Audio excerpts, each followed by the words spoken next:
Hello. I am currently looking at my settings because for some reason my stream bit rate is like 1,000 or like more lower than it usually is. So I'm trying to see if I accidentally might have changed a setting when I was fixing something. So that will be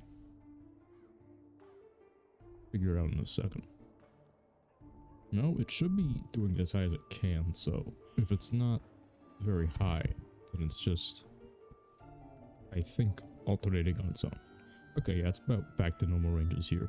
It was down as low as like 3,000, which is like about where it goes down to whenever it's like starting to crash. So, yeah. Let me put on my hat. There we go. Actually, hold on. My hat. Let's make it bigger. What I need to do is I need to make it like a second layer, so it has like a background to it this time. Yeah, I'll need to make a second layer. Yeah, I'm kind of interested in like making assets and stuff for different streams, so I need to figure out how to make like little bits of clothing and stuff a little bit better, because this is just like basically flat colors. I need to figure out like how shading and color theory works in order to make it better though. Anyways, we are here with Wizard101, and this time I have some good news. I actually managed to get some boots. They're only the Senator version, but it is 2 damage points higher and 1 more power pip chance, so now I am now over 50-50. With a 56% power pip chance and a 51% damage, which is very nice. For a balance, it's actually very good. Like, normal balance range you'd expect would be like 30% if you're using like the intended gear for this point in the game, as well as, no, actually it'd be even lower, it'd be like 20 something from gear. I'm forgetting that my pet is also giving me an insane amount of damage. Yeah, my pet alone gives me 18% damage, so yeah, it'd be like 18% lower than it is right now.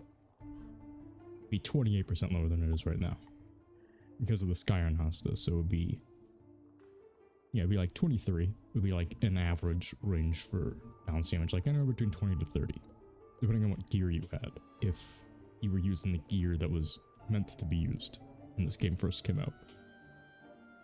Anyways, just first things first, want to make sure I'm streaming good. Okay, good, my connection is fine. Alright, so we can keep going. Yeah, I'm still super paranoid, because even though my network issues got fixed, I'm still just very weirded out the idea that it could just suddenly stop for like 10 seconds, and then just come right back. Anyways, we are very close to being done with Marleybone, so hopefully we'll be able to finish it up today. I'm not sure how long we'll be going for. But since I got these Senator's boots, I don't really need to grind off stream for those anymore. I mean, I do want full Zeus gear, mind you, but that's very hard to get, and for some reason, like, Mount Olympus is at the emptiest I've ever seen it. I'm not sure why that is, because I've seen a lot of like relatively new players, and normally there'd be like 100 like people like running through there at any given time, especially like on a busy night. And then there will also be at least like a handful of like max level wizards carrying their friends through, so you'd usually be able to tag along with them. But yeah, without their help, this is going to take forever. So yeah, besides that, I also have more stuff to do today, so I don't know. Anyways, let's get right to the business. Good to know our fair ladies need not fear Jacques the Scratcher anymore. With the Jacques the Scratcher case solved, thanks to you, our detectives have uncovered the scientist behind these metal men. Meet me in Dr. Katzenstein's lab. Perhaps we'll find out more about the clockworks and their connection to Moriarty. Please, please, please do not let there be another dungeon tutorial. Oh, there it is. Here it is, the dungeon tutorial. Think you can defeat me in my own instance level? We shall see. Instance level? What the hell? I didn't know he called it an instance level. Is that because he's a nerd? Is that the reason? Because he wants to use the technical term for it? Or did somebody in the script really just forget that dungeon is the term that they were using for it? Abigail sent me an invitation to the policeman's ball. Maybe that means she's sweet on me. I know I haven't gotten one before this. Thanks. That's... You know what, you do you, man. But anyways. Yeah, that's a bizarre instance level. That sounds like somebody, like, had, like, the script, like, written out for a lot of these lines, but then they just had, like, a weird, like, empty space, and they were like, yeah, fill it in for whatever name we decide to work it on. But then, like, one of the, programmers was given, like, the task, and they just wrote instance level instead. An invitation to the policeman's ball? Goody! I didn't get to go last year since I was on duty. Let's hope I get the night off this year. Yeah, but that... I'm glad that, like, this is the last, like, world in the game where they actually do, like, the dungeon stuff, but imagine that, like, if every single time we have to go through, like, one of, like, the 100 dungeons in this game, we just got a pop-up telling us what a dungeon is and how it works. I don't understand why they feel the need to warn us every single time we're about to go into a dungeon.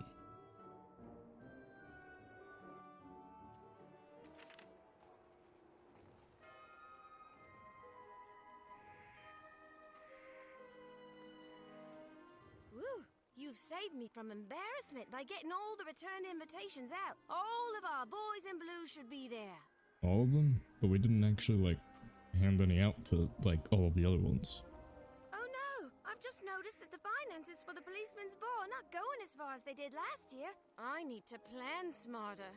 Can you take this list to some of the ladies over at Knight's Court and find out what they can bring to the ball? It will really help me out. Yeah, I'm pretty sure, like, we skipped over, like, 2 streets when we were inviting people, so we're still missing quite a few. Okay, cool, they're all in Knight's Court.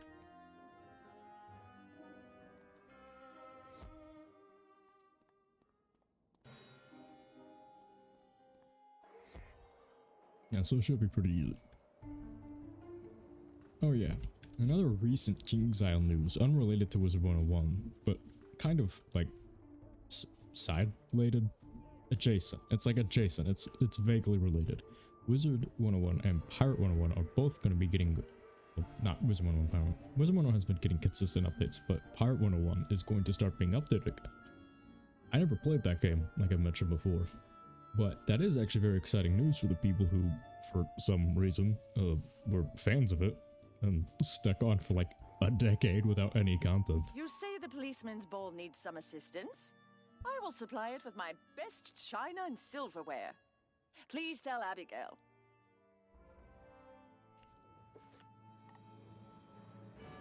Yeah, but that's very exciting news, because they're also going to be giving out the 12 free days of the Spiral, which are 12 days, where you can play both games now for free. Before, it used to only be Wizard101, but it gives you a 12-day, it gives you a membership for like those 12 days, basically. So you can just go around and explore the game, if you want. I'm going to be using that time personally to test out Pirate101, so Wizard101 will be taking a short break when that time begins. And I will actually be testing out Pirate101 for the first time. I literally never touched it, so... The policeman's ball needs help. I'll happily do what I can. I'll bring my crystal and punch bowl. That should help. I'll be very excited to show that off. But yes, if anyone else is interested, that's always a very good time to try it out. I will have to retweet that because I saw it on Twitter and I forgot about it. And I need to do my part and spread it around. Despite the fact that I don't really have a lot of followers. But I will do my part. Oh, oops. It does look Skipped like... over that. Thank you for returning my purse. I was starting to suspect that... Hold on. This doesn't look like my purse. It does look like my purse.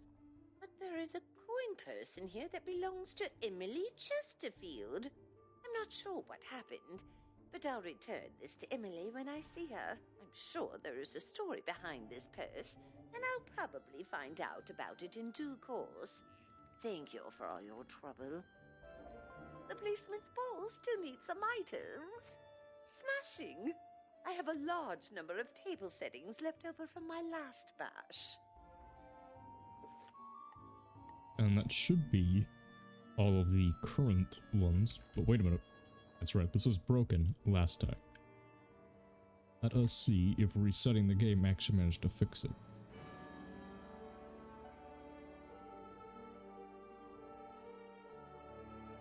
Yeah, Twitter stuff aside, that is very exciting. I finally get to play with Pirate 101. People get to try out Wizard 101 for free. Hopefully, more people will be interested in trying it out. If Pirate 101 goes well, I might actually be interested in playing that a bit more, but I don't have a membership for it. Consistent updates isn't exactly clear on what that means, because, I mean, Wizard 101 takes like a year or more to get like a major update every single time. So the idea that they're going to get like a big giant content update soon is possible, but anything after that could take like a year or more.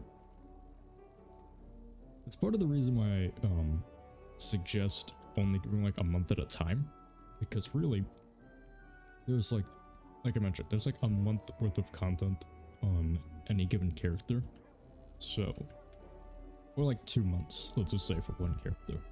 And if you make all 7 wizards, that means you burn through literally all of the content in like a little over a year. If you did like everything possible on every character as quickly as you could, right?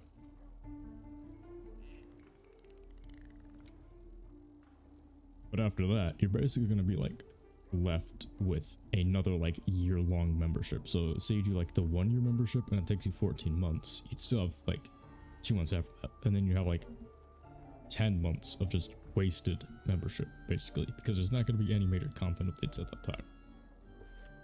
Where is the... This is blue gear one. No, it's Beeman's warehouse. There we go. I always forget you can just use the map for that. That's why I always recommend doing the 10-month, like $10 for 1 month thing. Brothers, we have a visitor, and a tasty one at that. Once you get to the end game on all the characters you actually want to play, that is. Nope, it's still broken. Okay. Yep. This is gonna be here forever. Thankfully we can turn it off now though. We don't need to see it. We don't need to know about. I was gonna say my failure, but it's not my fault I can't do the quest. It's King's House fault. It's their fault that we can't do it, so we don't need to acknowledge it right now. But yeah, what was I saying? You were able to get everything on the list? Splendid! We have almost everything we need for a first-rate policeman's ball.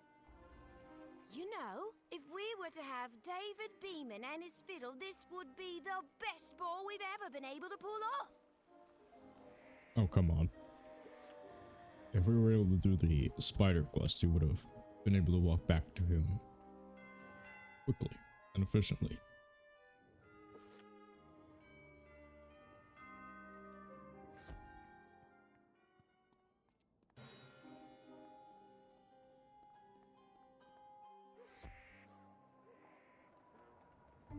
Yeah, what was I saying? I don't remember. All I know is that Pirate 101 is getting updates. That was the general idea. That's very exciting. And oh yeah, right, the membership costs. It does add up a lot for like $10 a month, but if you're only playing for like half of a month to get through like all of the new content once you've maxed everything out, then that's about all you could really need.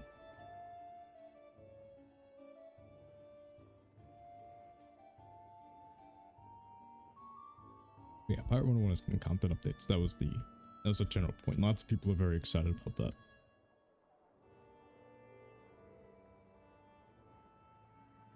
Beyond that, Lemuria's out. People are complaining about it. That's about all I know, is that people are saying it sucks. They're saying it's like okay. It's kind of like Caramel in that regard, which also got a very mixed reception. You want me to play at the policeman's ball? It would be an honour since they have helped me out so much, but my fiddle was stolen by some sweeps last week. If you could find it for me, I would gladly pay at the ball. And that is all for the King's Isle news. I wonder if that's an actual, like, thing. Because I don't think they do, like, a newsletter very often. They have, like, dev news things on their website. They don't actually have, like, an active thing for a lot of the time. They just, like, randomly release, like, bits of it on King's Isle Lives, which happen, like, once a month. Or they release it, like, sporadically in Twitter posts. And then, like, yeah, like, once a month, once every, like, 2 months, they will release, like, a big devlog, basically, and talk about things. I'm not sure how well they've actually, like, done in terms of keeping up a consistent newsletter. So I will do my best to share any new Wizard 101 or Pirate 101 related news. Although, that reminds me, Grub Guardian. I've mentioned it before, but please, we need to bring Grub Guardian back. If Pirate 101 can be resurrected from the dead, Grub Guardian should be no difficulty at all. It's just a flash game, King's Isle. Come on, I spent like a lot of crowns on that. I spent like at least like 5,000. I spent 5,000 crowns on a flash game for like the chance, like once every 20 runs to get an energy elixir. So please, don't be greedy. Bring it back. I'm pretty sure somebody started like a joke hashtag for that too. I need to make my bring back Grub Guardian post. My fiddle, you have recovered it. Yes, I will play at the policeman's ball. Tell Abigail that I will be there. And thank you again.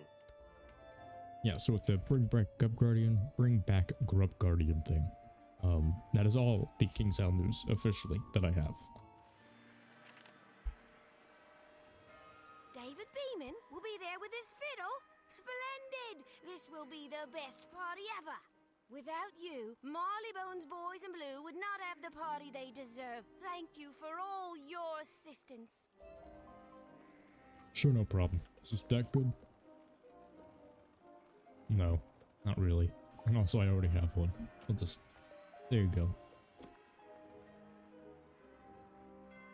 There you go. Queen Romeo. There you go. Enjoy your nice pile of cards. Actually, no, it wouldn't even be the pile of cards, would it? It'd be like these metal rings with locks on them for some reason. Which... Okay, so like clasps. Yeah, they're like little metal clasps that we put over the cards. So yeah, that's what he'd be eating. Just the weird little metal bars. Okay, so that is that, that is that. There's this thing, we're not doing that right now. So yeah, next is Cats Inside's Lab. Which is a dungeon. Da da da. Yeah. You know about dungeons, we've done them before. I don't know why it's still being treated like such a big deal.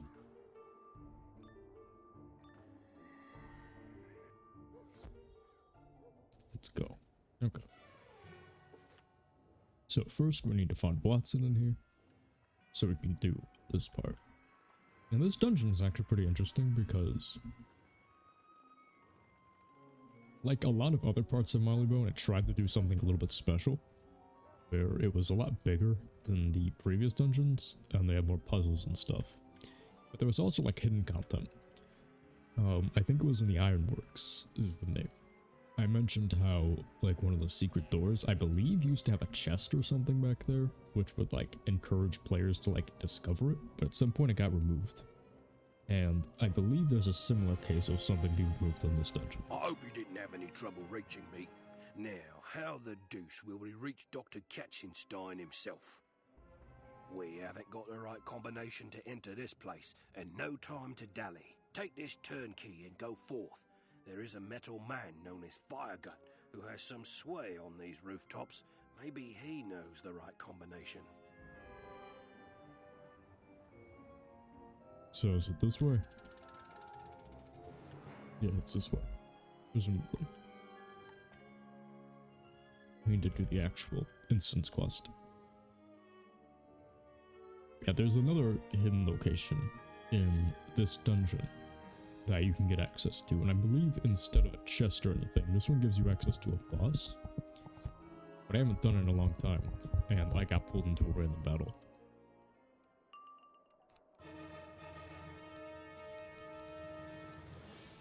You know, this thing is actually pretty cool. The fact that there's like the implication of like the possibility of making like android wizards. That's actually pretty cool.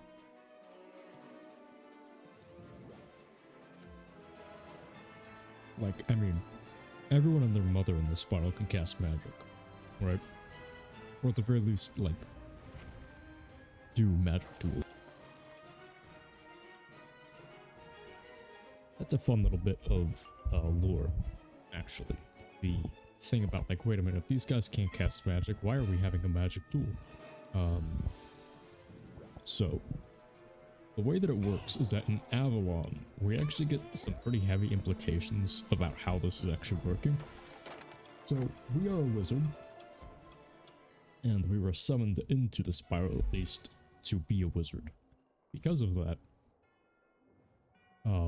we perceive everything as being inherently magical in nature.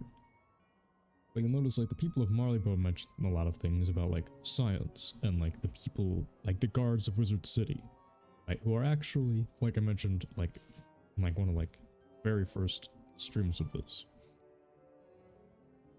I think it was, like, the second one, is that the guards are actually fairly competent at their jobs within the actual, like, lore of the universe. But they only have spears, and they mentioned that they can't use magic. But yet, whenever we fight, or whenever they fight them, they'd be using magic, presumably. Well, Avalon, which is a later world, gives us pretty much the explanation as to how this actually manages to work. So, from our perspective, we're fighting with magic. But, from the perspective of everyone else in the spiral, they're doing something else.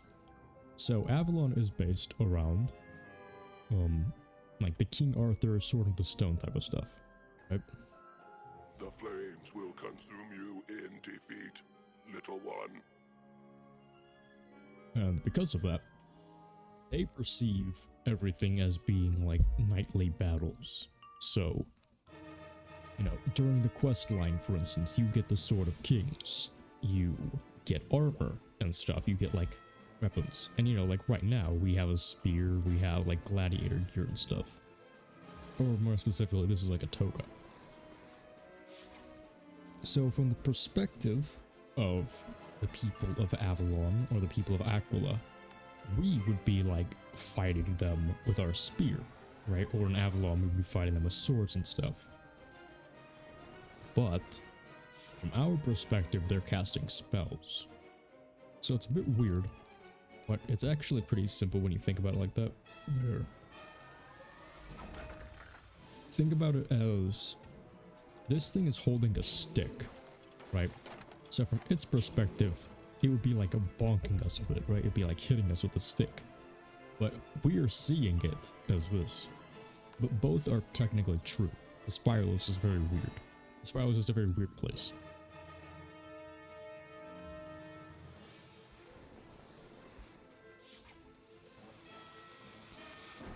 That's a fun little bit of lore. That's probably also partially my own headcanon. The game does not really go much out of its way to explain lots of things anyways, so that's about the best we can do in terms of lore.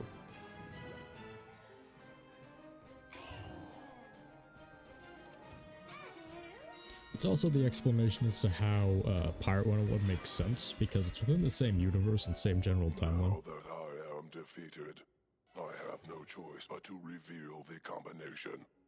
Do with it what you must, wizard. Yeah, so Pirate 101 takes place in the same timeline and same general, you know, style of everything. So sun, bird, tree, spider, beetle, thing. Yeah, sun, bird, tree, beetle. Anyways,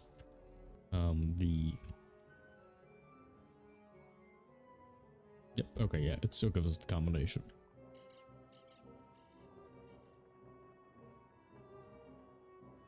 Pirate 101 you use things like weapons, you use various other things, and everyone else fights the same way in Pirate 101. But that's because, again, you're a pirate. So it depends on what you perceive the world around you to be, and then like the spiral for some reason kind of makes it happen. Another gate with a combination. Let me think. It looks like our only choice is to revisit those clockworks. I'm sure if you defeat Clanker, you'll get what you need.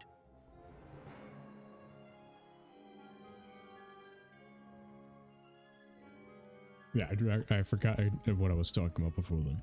I don't remember what the actual topic I was talking about before that led into that little lore dump. If I remember, I'll try to talk about it more.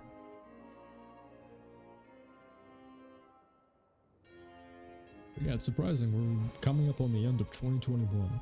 Things really sped up around August. You know, like the first half of the year was like super duper slow.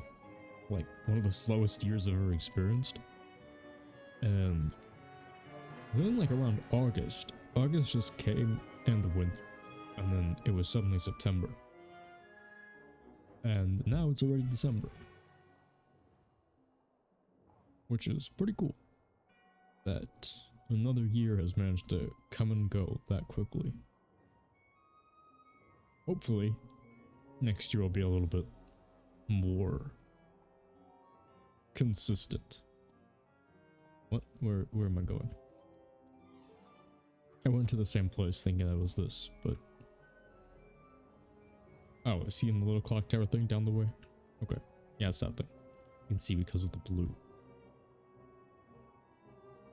Yeah, with the end of year comes lots of different sales for games and Steam and stuff. Prepare to be broken, kid.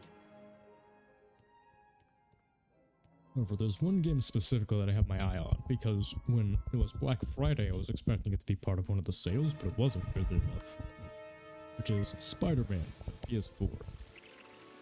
Weirdly, the Miles Morales game was on sale at Black Friday, and now it's not. Right, but now the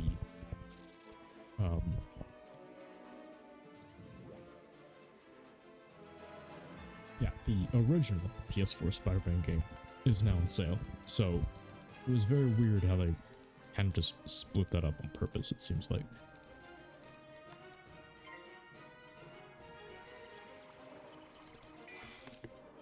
During a very inconvenient time. But now that it's on sale again, I believe that the PS4 has native streaming capabilities. I'm not sure if I'll be able to use like my PNG with it or anything. Or I guess I should be saying my body. I wouldn't be able to use my body with it. But I could talk to you over it while I'm doing it. And I think that that game looks like it's a lot of fun. I remember playing the old like PlayStation 2 Spider-Man games. I remember playing I had the very first one myself, and I played the other one at a friend's house. And we would just swing around New York City in between levels, like, constantly. And considering the fact that the PS4 Spider-Man game, to my knowledge, is basically just that, but like continued and stretched out more, and made with modern hardware, that sounds awesome, right? So it's $20 for the Game of the Year edition right now. I'm not sure if that comes with everything. Because there's also like a $20 DLC. Like completely separate from it. So I'm not sure if that's included in it or not. Or if it's just like all of the DLC skins or something that would be included in the Game of the Year edition. But either way, if I can figure out streaming on that, I might also do some PlayStation 4 streams for it. The other thing is, I'm not entirely sure if OBS can work with it. I'm not sure how to set that up. The only thing I managed to find when I was trying to do a Horizon Zero Dawn review is I could try doing PS4 remote play on my computer, and if I do PS4 remote play, I could capture that separately with OBS, and then it would pick it up. Unfortunately, PS4 remote play does not work super well, and I'm not entirely sure if my network could handle that. So, based on all of that, A clue appears in the corner. yeah, so based on all of that, I might not be able to use my traditional settings either. So I need to see about the quality of that. If I figure it out though, you might actually be able to see a PS4 test stream on my channel. If you do, feel free to ignore it. I'm not sure if I'll be able to control like the live notifications or anything, because all of that, to my knowledge, well actually no, I think a lot of that stuff is done through Twitch itself. I'm not sure how that actually like, triggers it. But if that happens, potentially Spider-Man PS4 could also be a game that you might be seeing occasionally.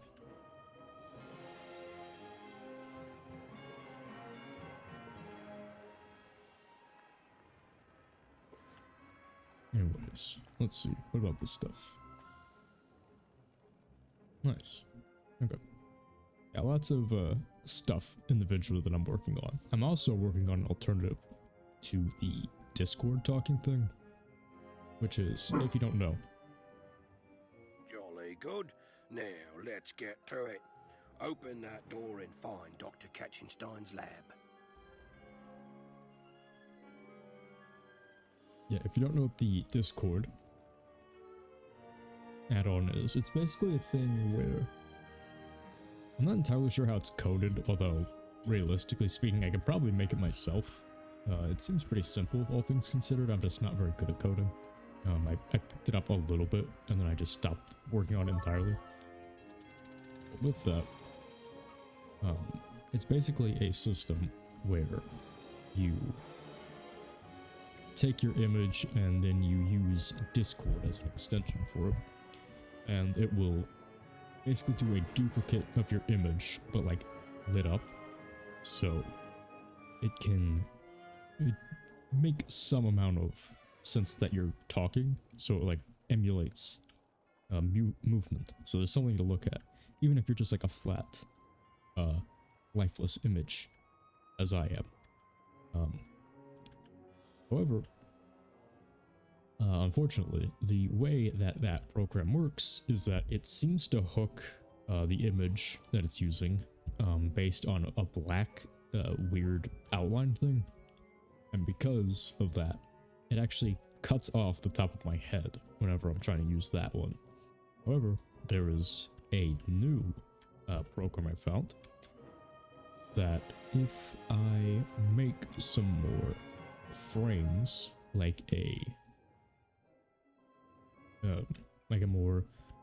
blinking one, if I make like a talking one, yeah, so it's like blinking, talking, and talking while blinking, or blinking while idle, the program will actually do a little trick where it will switch between them occasionally. So even if I'm not talking for a long time, it will still like put up the blinking idle animation picture. And so it's basically just a much more complicated version of that. It would require a lot of drawing on my part, but if I can do that, we could also see a much more interactive thing, because it doesn't seem to have the same issues that the Discord talking application has. Although frankly, if it doesn't work, I might just have to look into coding my own program for it, because until I can afford a webcam, we're not going to be able to see me move. So, if we can figure that out, hopefully I'll be able to move too. Working on a lot of things. Okay, so I believed that was all the chimneys. Unless there's one further down here. That just hasn't popped in yet. Oh yeah, there is. It was just invisible. There we go. We have to stop the smog in order to proceed. Very bold environmental message from King's Isle. Yeah.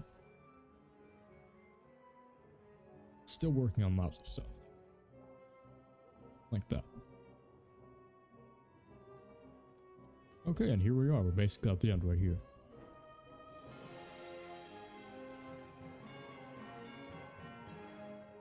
And now we meet the man himself, Dr. Katzenstein.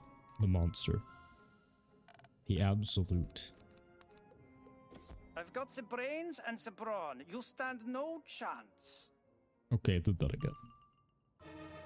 So, the first time that happened, like the very, very, very first time that happened, I was very concerned, right? Because normally, stuff like that only happens whenever your network is cutting out. But now it just seems like the entire game is broken because it's happening constantly, and I'm not cutting out. So, I believe it is just another case of KingsL having released another update that broke the game in very minor and inconvenient ways. Which, this wouldn't be the first time it's happened.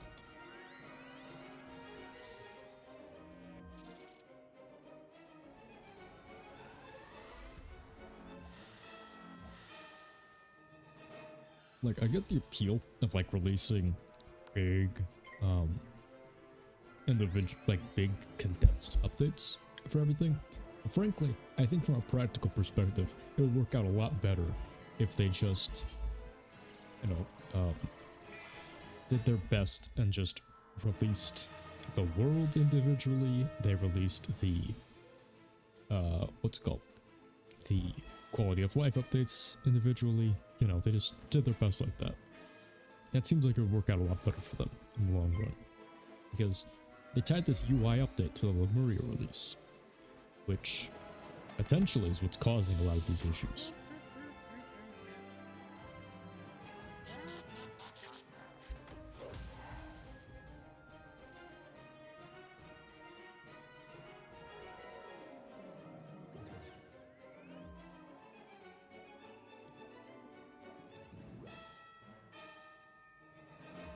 Nice. My coffee has finally managed to reach its perfect temperature.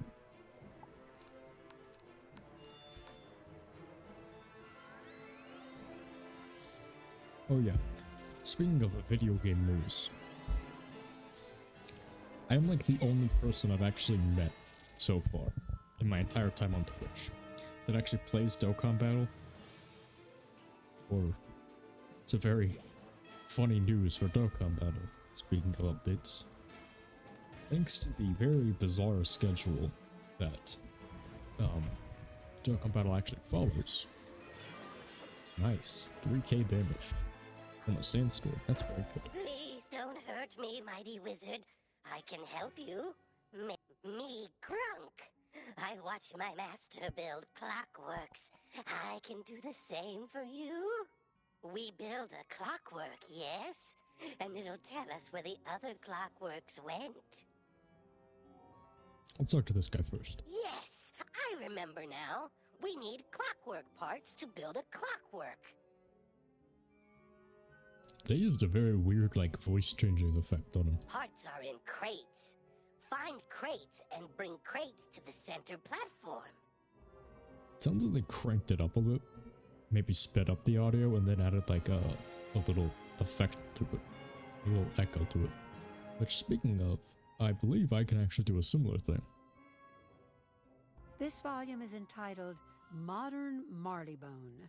Advances in science and magic have freed many Marleybonians from hard jobs like farming. Many now enjoy long lives and leisure. These advances have also allowed some to grow more powerful than others. These power shifts could unbalance Marleybone's stability if we allow technology to get away from us. Hopefully, brave souls will set things right. Marleybone will continue to act as a beacon of knowledge and enlightenment for many worlds, as long as peace reigns at home. So we're supposed to collect these crates, but this is the thing I was talking about. It looks like you could bridge the gap up to that next rooftop. Why not look for some wooden planks? So these are some wooden planks. You found some wooden planks. 3 more bundles like this should be enough to bridge that gap. Yeah, so if you were just looking at that, you wouldn't know that there was something there. Yes, this is in fact a little secret area you can head over to. Now, I don't remember where the 3 bundles are. Not sure if they're all in this building, but it doesn't look like they are. But we will go looking for them. Because I kind of want to see this. So I know that there was one bundle of sticks over here. And this teleporter isn't working. Yeah, so there's one bundle here. You found more wooden planks. 2 more bundles like this one should be enough to bridge that gap. Yeah, I'm not sure where the other bundles are. So we'll just have to look for them. The good old-fashioned way.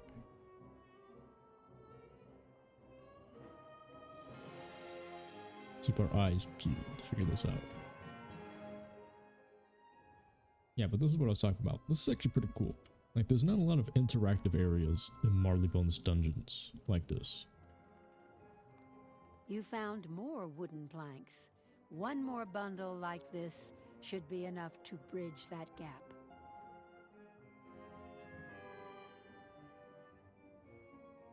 The game doesn't really go out of its way to have stuff like this very often. You found more wooden planks. It looks like you have enough wood to build a bridge up to that roof now. Or really at all, for that matter. I'm pretty sure this is like the only real case of this happening that isn't part of the main story quest. Marleybone was a weird, like, experimental world, it seems like, where they were just throwing out a lot of ideas of how they could make the game more interactive, these sorts of things. And then they just gave up on it. Because Mushu looks rushed. Just enough wood to bridge that gap. Nice. So we come up here. And here he is, the boy himself. Smog. I'm going to cloud your vision until all you can see is your defeat. So this dude actually drops some of the best gear. In Marleybone, specifically. And every single piece of it, literally, every single piece is substantially worse than anything that you get from Olympus. So it's completely pointless to do this guy now. But you can imagine way back in the day when you actually had to grind out these sorts of places in order to get this gear. You know, you and your buddies would have to go through the entire dungeon, collect those bundles of wood, so just so you could fight this guy and get a chance at the best gear possible. And you have to do this like a bunch of times. And he had 3,000 health, which is a lot, relatively speaking. I mean, it's a lot, relatively speaking, for a Arc 1 boss. Of course, we're gonna 2-shot him. I mean, we could 1-shot him with any of our attacks, but we're just gonna get rid of his minion first. Because I believe we already did more damage than he has health against Katzenstein. So, it's not like we actually need it.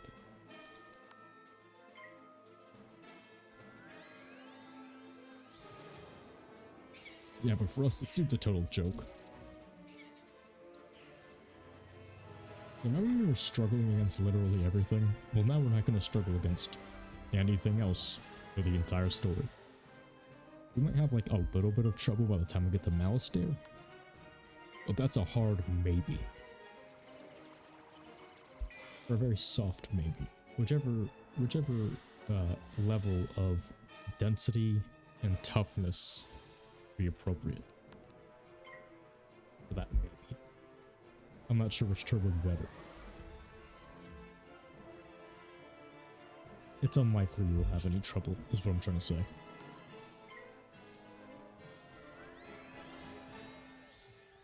But yes, well, I was mentioning this before, Dokkan Battle. So Dokkan Battle is now officially screwing over the global version again.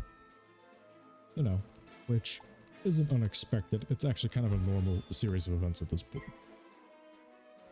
But we are now missing LR Janemba.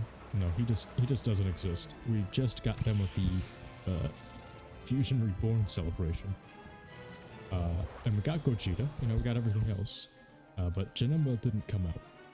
Like, he's just not there. And now we're moving on to an entirely different celebration. And we're apparently missing some content from that as well. Timeline's all messed up, and we have no idea how or when it'll be fixed. And that is not cool. Okay, there we go. We actually managed to get a piece. So you can actually see, this is the kind of gear I was hoping to pick up from the bazaar. Although, we can't actually buy this from the bazaar because it's no trade. Yeah, this would be the former best gear for a balanced character, and as you can see, it's even school insignia gear. That was one of the cool things about Marleybone, is that the best gear was actually not the world design, it was actually the Wizard City school designs, which is pretty cool, I think. Mushu has a similar thing, but in Mushu the stats aren't necessarily the best for the level. Instead, it's just, it gives you access to alternate designs of the school gear.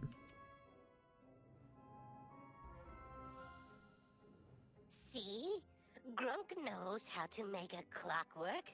You did good job, just like Grunk. Now clockwork needs power. Turn on the computers, power up the system, and charge up the clockwork.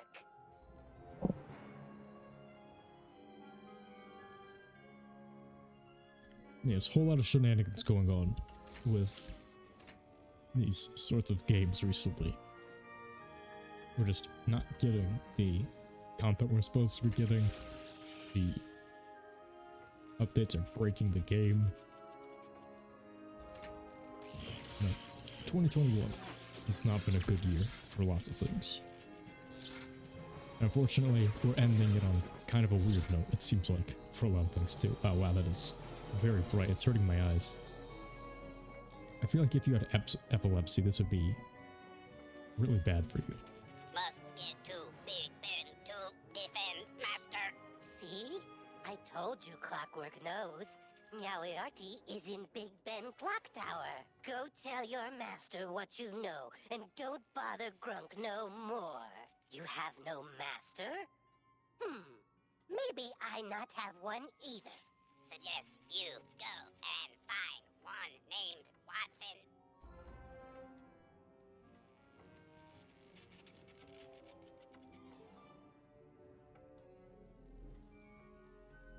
And there we go. That's Cats and Sons Lab. So yeah. Oops, did not mean to press enter.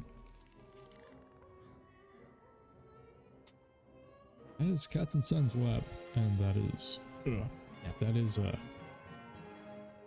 that is the second to last area of Marleybone completed, because this is technically part of Scotland Yard. Now we're going into the Royal Museum, finally. So, Meowiarty is hidden inside Big Ben and is making metal men to protect him? Interesting. Bones must know the full story. I've been informed he's waiting at the museum at the base of Big Ben. Good luck, young wizard. And here we go. Big Ben, finally. Yeah, so with that, we have to do counterweight west, then east, and then we have to go up the 12-ish floors of Big Ben to finally fight Meowiarty. Hopefully we get an Exalted Duel from him, because I currently only have one. And as I mentioned, the drop rates are the best against the individual enemies. Which, I mean, that makes sense. But unfortunately, Big Ben is even longer than the Tomb of Storms, and grinding out Crocopatcha would take like 5 minutes on its own for a chance to get a drop of it. Big Ben is like double that. So, you can imagine coming here to grind out Exalted Duels is not a very good time. Excellent deductive work, young wizard. I'm afraid Meowiarty and the O'Learys broke into the museum before we could stop them. The constables are attempting to find a way inside Big Ben to capture Meowiarty. A puzzle better suited to a wizard, I say. Okay, nice. Have you heard the terrible news? Meowiarty has stolen the Croconomicon and locked himself in Big Ben Clock Tower. Quick, find Gus in Counterweight East. He knows how to reset the counterweights so that you can enter the clock tower. Now's the time for Sprockets to make you dance.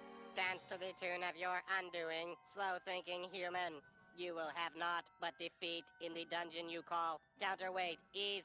Only 4 at a time can be in a dungeon, so bring your best warriors. And when everyone leaves, the level will reset in a short amount of time. You can replay this dungeon, allowing you to gain additional unique loot, but only if you survive. It has yet another dungeon tutorial. This time for Counterweight East. Yeah, we're also gonna have to do Counterweight West, and then that's it. Then we'll be done with Marleybone, officially. I'm not sure if I should end stream on finishing Marleybone or not, because, well, we could go into Mushu. I'm still not done with my advertisement for it, unfortunately, and I really like to release them at the same time. So I think what I might do instead is, of straight up ending the stream, I might end up switching over to something else. Sure, I'll help with the counterweights. Aha! It seems a certain metal man is keeping the counterweight down. Every time I pull the levers to lift the counterweight, he brings the weight back down. Pull the 4 levers in this tower and see if you can stop him from making a mess of it.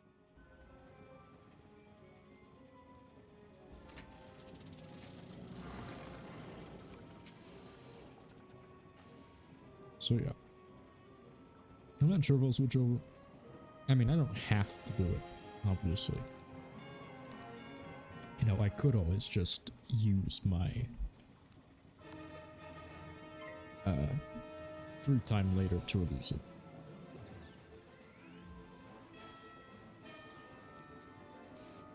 But yeah, I'm not sure, because I wasn't expecting this to be done in like an hour and a half, which is about the time I'd say will take us to actually finish Marleybone. Because we're already about an hour in. And I'd say we're maybe 30 to 40 minutes from the end of Marleybone. Because these dungeons are pretty long. So, maybe with that I might do like a quick 5-minute break and then be back. While I figure out what else to do. Because I was planning on just going straight over to Mushu, but I think I might save that for another time. For next time, that is. Tomorrow. Wait, not tomorrow. Tomorrow's Saturday, I think. Yeah, I won't be streaming tomorrow. Or something.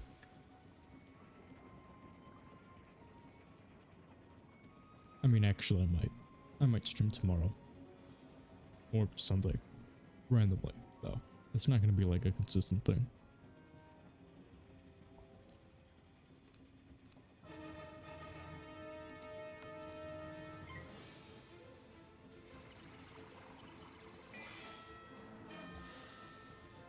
So I believe I did stream last Sunday. It was just like a random one, if I'm remembering correctly.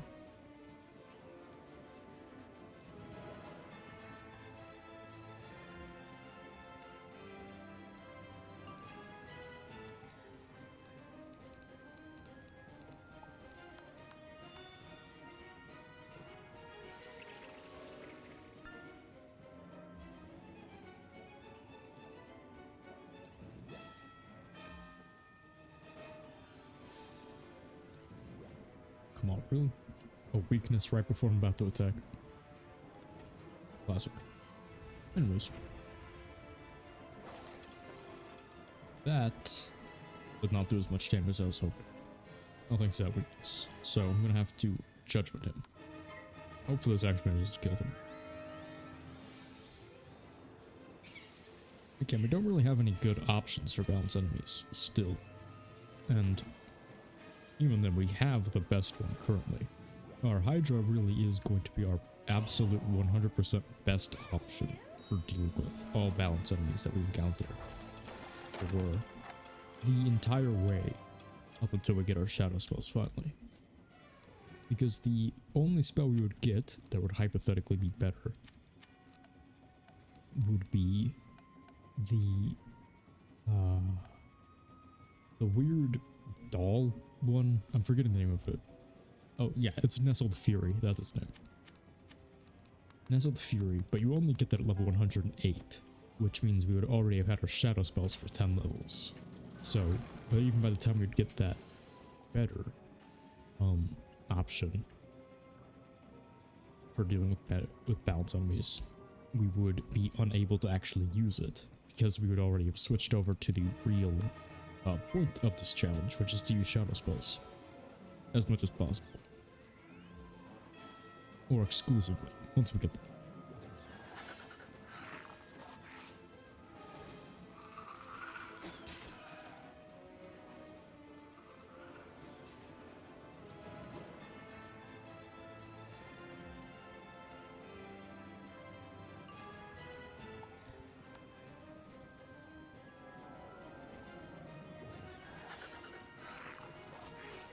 I didn't pre-enchant any more hits. Oh, what the? What did that put up? I didn't undo that. What the heck? My stream is going in the background for some reason, but it like randomly unmuted itself.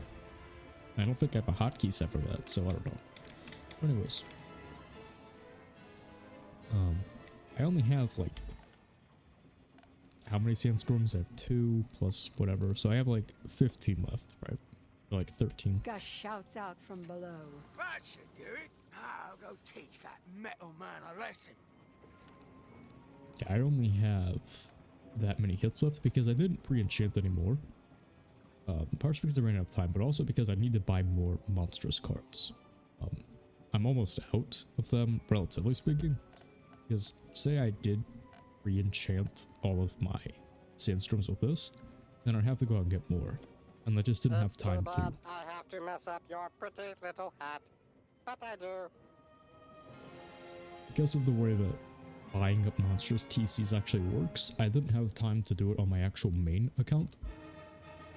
So, or my max level wizard account. So I had to wait a little bit on doing that, because first I have to grind out gold on that character so I could actually buy up more monstrous TCs, so I could then send them over to this character so I could then use the actual cards. So now for this stream, once I run out of pre-enchanted sandstorms, I'm gonna have to just use the deck I was using previously. That's why I switched over to it in the first place. Also, it's just generally a good deck for grinding out Olympus with other people. Because, again, funnily enough, with how few high-level wizards I've actually been going through Mount Olympus, I've actually been, like, the strongest wizard I remember seeing going through it in the first place. I think there was a single level 60 wizard who was stronger than me, and that was in the run where I got these boots. And that is the only time somebody's actually had more damage than I did. So I've had to be like the main hitter for every single Olympus run I've actually managed to get people for. Because the team up option is good, but it's not very easy to get help from high level wizards with it. Let's see. I'll just Judgment. If it doesn't kill, just Judgment again. And that'll do it for sure. It's an easy strategy. Oh man, I just cannot stop fizzling. Come on, boy. Well, at the very least, this will kill him for sure, because I now have 7 pips. So that's 700 damage minimum. Plus 50%, that should be like 950. Yeah, it does over 1,000 damage actually. Wow. That's very good. Ooh, we even got a pet. Nice. We got the Rat Magician. It doesn't give us anything. And it doesn't give us anything. What does it have? Oh wow, look at those stats. Dude, this thing is awful. Yeah, this I'm pretty sure the Rat Magician would be a pet from back before pets even gave stats. Because before they were just aesthetic, which is actually what I prefer overall, frankly, because I mean, the Snappy Griffin, thankfully, is cute, but it does get kind of weird just using the same pet all the time. I want to have a pickle. I want to have some other cool pet. Unfortunately, because of the way the stats are balanced out, I kind of have to have this one with me at all times.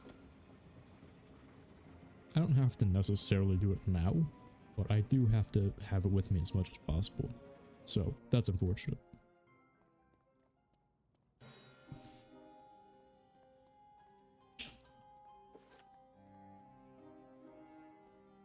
So yeah, next would be Counterweight West. Yeah, so that dungeon took like 8 minutes. Looks like we're on the right track. Good job. And the Big Ben itself is longer than both of those combined. I can't help you with the other counterweight. You'll have to find Sally in Counterweight West. Plug Designs, welcome. With your Mage's Ice, you run a crit pet? She'll help you with the other one. That's an interesting choice because with the crit changes, it actually would allow you to crit relatively consistently. Unfortunately, because of the crit changes though, it would also do only like 10% increased damage, I think, with how much crit you can actually get off a pet. Is that the situation you're running into? I imagine that's probably the case. Still, that is a decent option, all things considered. You think you are ready for Counterweight West? Only 4 at a time. You can replay this dungeon. I almost forgot that completely, totally necessary 30th dungeon tutorial that we've gotten in this entire run so far. I'd be happy to help you. Playthrough so far. I want to help, but there's a metal man fooling with the counterweight. Yes, but welcome, welcome. How are you doing? Every time the lever is pulled and lifts the weight, he pushes the weight back down. It's infuriating. Will you see what you can do to stop him?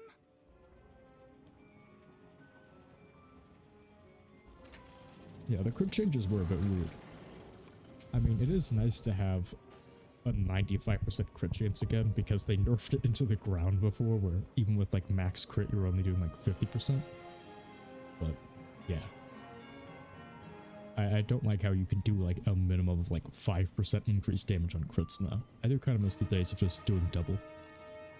Yeah, who has decent outcome of damage with 50 crit, just chance is rough. Yeah, I'm not entirely sure because I think I've heard before that because of the way that it works now, the enemies don't have any crit block or anything, so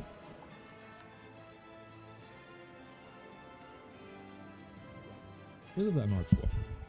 Yeah, I think that actually would be a pretty decent boost in damage, because even if it's only giving you like the 20% increased, that's still a lot, relatively speaking, in Arc 1. I believe. Yeah, but unfortunately, this pet needs to be fully universal at some point. Like, during Arc 2, when I can actually start grinding gold a little bit more efficiently, or when we get to like Winter Tusk or something for halving, I'm gonna have to do this pet again but without Balance Stealer. Because, as the title suggests, this is actually just the setup for the real playthrough that's going to begin, where I'm going to be using the shadow creatures as my exclusive form of damage. We're still a long way off, but yeah. Because of that, shadow creatures can't crit. And because shadow creatures can't crit, crit's completely useless on this pet.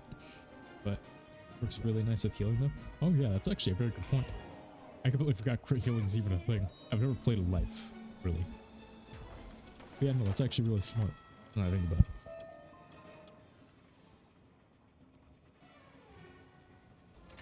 Yeah, I completely forgot crit healing even existed. I do it so rarely. I think like the last time I've healed was like a single time in Wizard City, when I was just using like a pixie. Yeah, no, that actually is really smart though. That is a bit of utility I wasn't thinking of, for Arc 1 especially.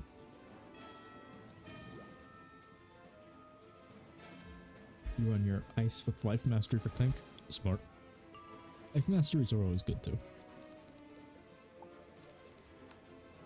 I'm gonna have to pick one up, but I already have the Exalted Life Mastery, which is when I'm actually gonna need it. We're running Ice with a Life Mastery is... well, I mean... that sounds like it's pretty decent in terms of tanking, and keeping yourself going in PvE, but that also sounds like just absolute pain from PvP.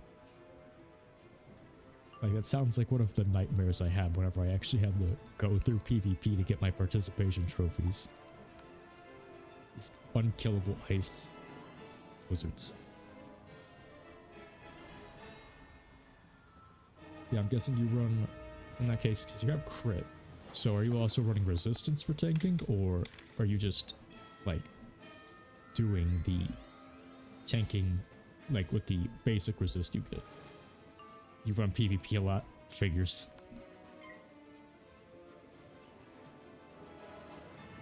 Because I've seen people with, like, full universal, and then, like, all resist talents, and then they just run all resist gear, and they have a life mastery, and they would just heal and just wait until you gave up or time ran out. It was the worst experience I've ever had.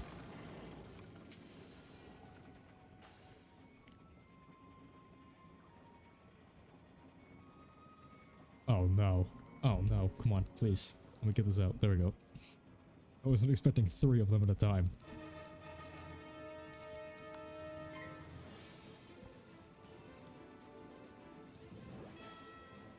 I should really pay more attention when I run into things like that. I almost missed that.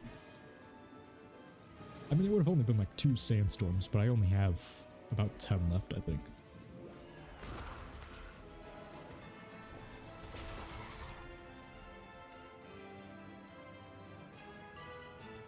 Let's see. There we go. Yeah, resistance is key. It's annoying because it can take forever, but a win's a win. That is what I've heard. That is what I've heard. Thankfully, though, I figured out the easiest thing to win in PvP.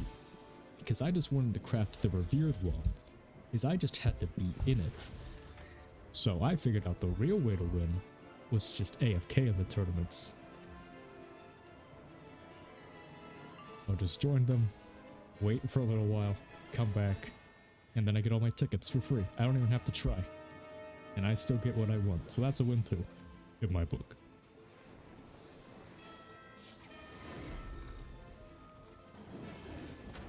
Yeah, I could never get into PvP, frankly. Kudos to anyone who has the mental fortitude to make it through that. But every time I've ever talked to my friends who have to PvP in this game, I remember I have one very key memory of talking to a friend in this game. And they were like, yeah, I've been banned like 3 times and I don't even know why, it just randomly happens.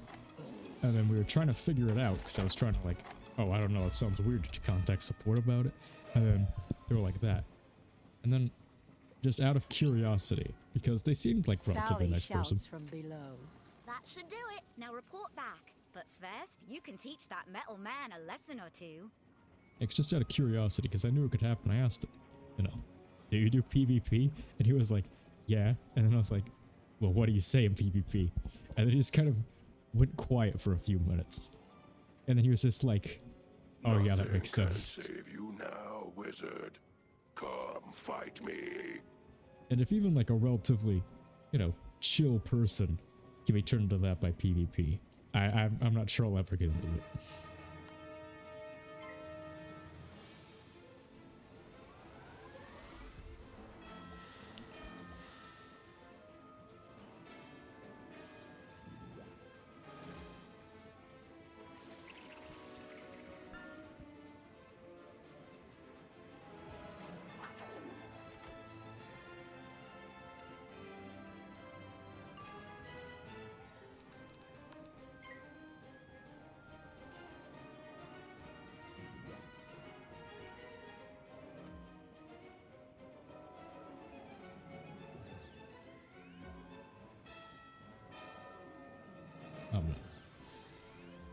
This is a very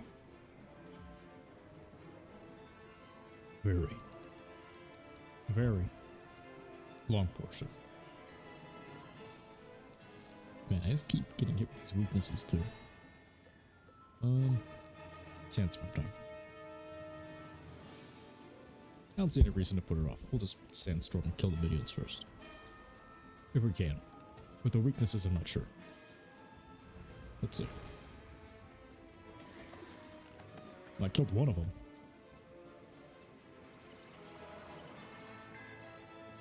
But yes, what's the... Besides waiting it out, because I'm pretty sure I heard that they changed that with this new Roshambo update. Do you still do PvP? Artisans? Because I'm pretty sure I heard they changed the way that it works yet again, so it's a bit more weird about that. Does the same strategy still work?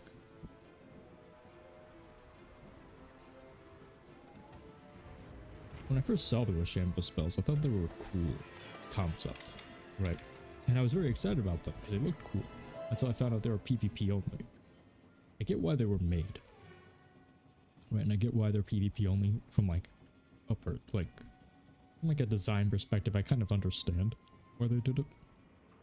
It's disappointing we're not getting them for PvE, at least for a little bit.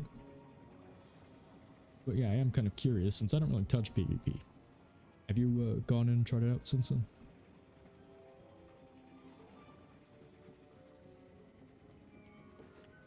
Because I'm pretty sure the tanking strategy wouldn't really work as well anymore. Because they have all the new mastery amulets, and they also have the various utility spells, which actually make shielding very difficult. Because I believe it's the Storm or the Death one that now focuses on, or maybe it's Myth that turns all shields into traps now.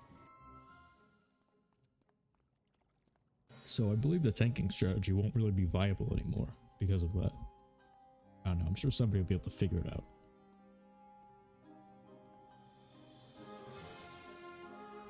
Great work! Yes, very good work. Now we talk to this guy. Now that you've freed the counterweights, the doors of Big Ben Clock Tower should open to you. Meowiarty had disabled the lifts, but now you should have access to the very top of the tower. Our hopes lie with you to stop Meowiarty in time and halt his fiendish intent. Good luck, wizard! This is it. The third world of Arc 1 is about to be over. Once and for all. We have full health, basically. And in here, it's going to be a very simple strategy of just Blade and Sandstorm, or just Sandstorm turn 1, and that should let us get through everything in this tower pretty easily. And that's gonna be... No, oh no, oh no, oh no, oh no, come on. Right off the bat, 2 balanced enemies. Please. All I have is a 7-pip Hydra, and I'm not even supposed to have that. That's my pet. It's cheating. Why would you throw 2 balanced enemies right off the bat? It's not fair. You can't even get Pierce at this point in the game.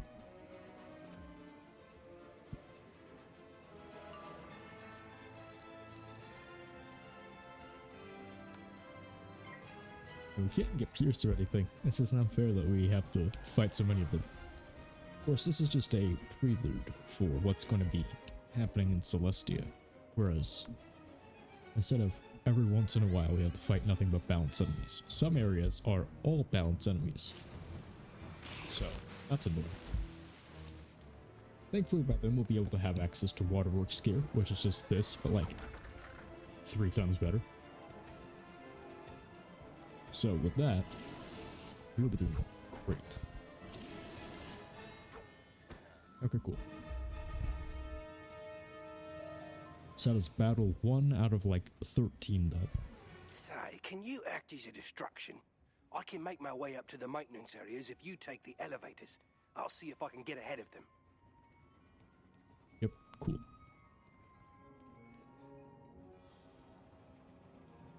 Okay, another bounce on me. Let's see. Thoughts out our feints. Little blade. I think we'll just use Hydra again.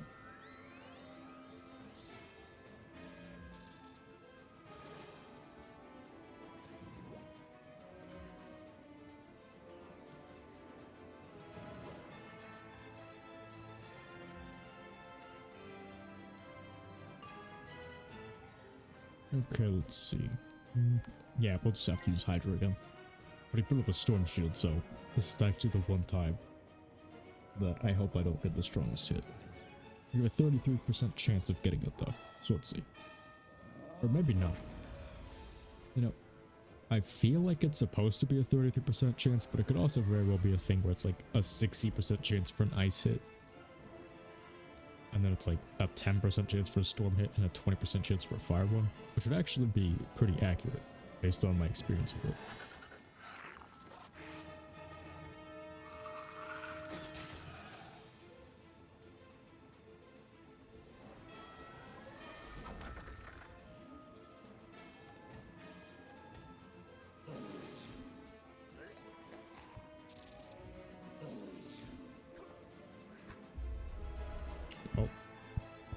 Oh, that's unfortunate. You know, that's just, you know, you can't win them all. The one time we want ice or fire, we get storm. You know, unfortunately, it seems like our luck has reversed since last time. Okay, well, at least this should kill.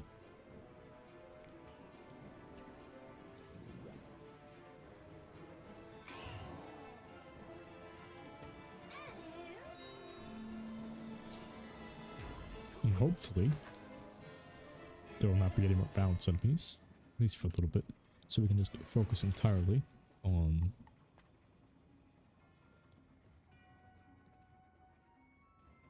doing this.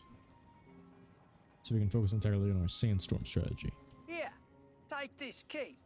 I overheard one of the thugs saying that this key will open up the chest in Big Ben. Good thing he had a hole in his pocket. Meowie Artie stores supplies to replenish his henchmen in those chests.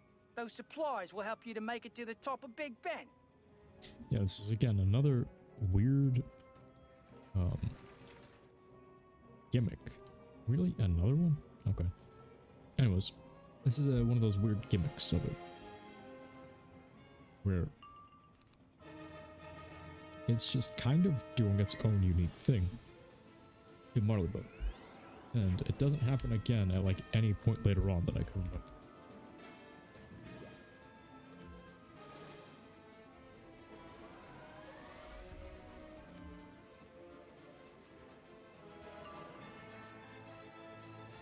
Okay. Same strategy as before. Double blade, and then we will use our Hydra. You know, it's a really good thing that I actually did all my research for this, because we've been relying on the Hydra a lot. If it weren't that, then we'd be using nothing but spectral blasts for every single time we encountered a bounce enemy, pretty much. Or we would just have to bite the bullet and use 2 sandstorms.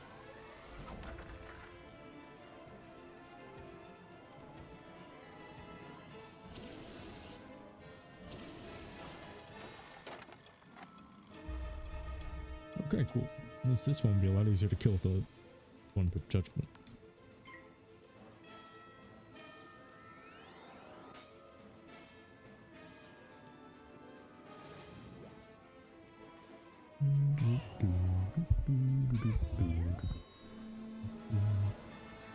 Love the battle music here.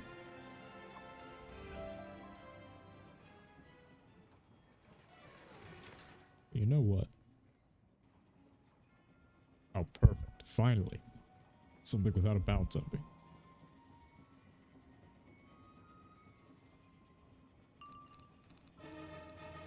Okay, now we can finally do our thing.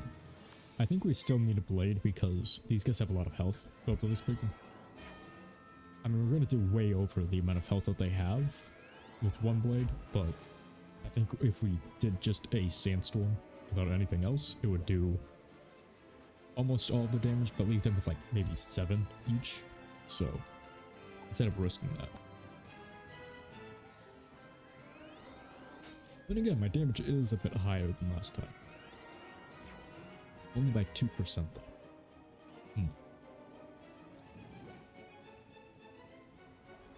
I don't know. If we could stop getting bounce or ice enemies though, I think we could just do the turn 1 blade.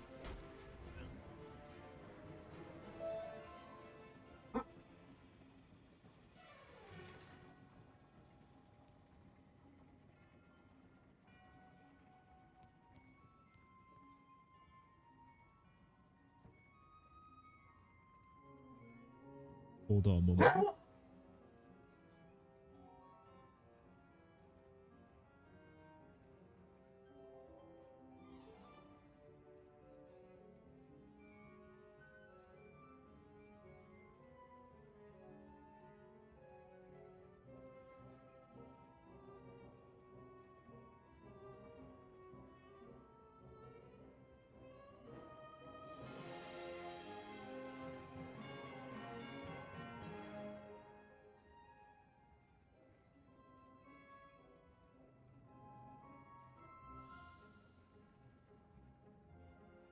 There was a FedEx truck outside, so my dog's just lazily barking while laying down.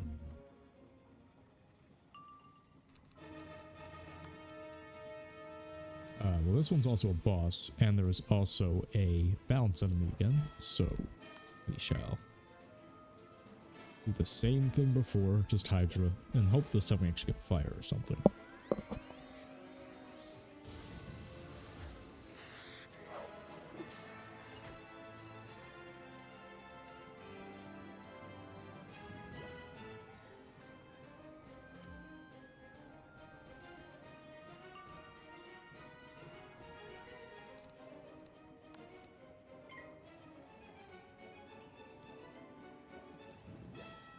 So I've been thinking, actually. Oh, well, there we go. Now the boss as well. Yeah, I've been thinking recently. I'm thinking I might try to do another stream, kind of similar to my Thanksgiving one. Because I kind of want to watch videos on the stream again.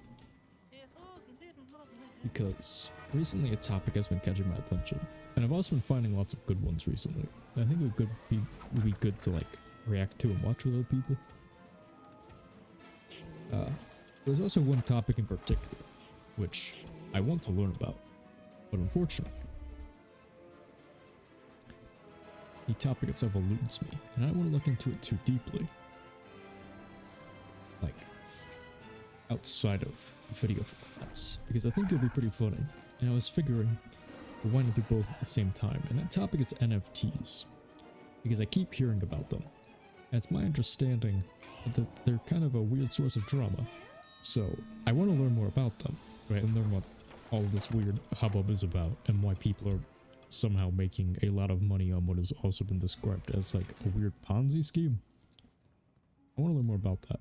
I think it'd be more funny to look it up while also being able to like react to it live on my channel. So I was thinking at some point soon I might do that, where I do another long stream like that. It could be for Christmas, of course, but I'm not sure if I'm going to do a Christmas special. I did the Thanksgiving one, but I might actually be spending Christmas with my family. So maybe it's like a 12 days of Christmas thing. I might do something with that. Anyways, let us discard, draw, wait. So if there are any video recommendations, or if you want to be able to participate, feel free to come up with some. And I will probably be watching all those eventually. I'll just announce it on my Twitter, I think.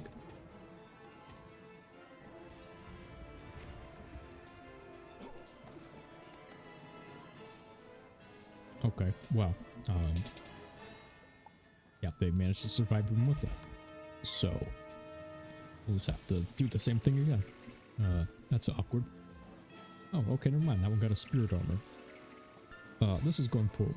So, hopefully, we can actually manage to kill these things soon. By the way, we're still not, like, halfway done with Big Ben yet, I don't think. I'm pretty sure this is, like, a third once we're done with this one.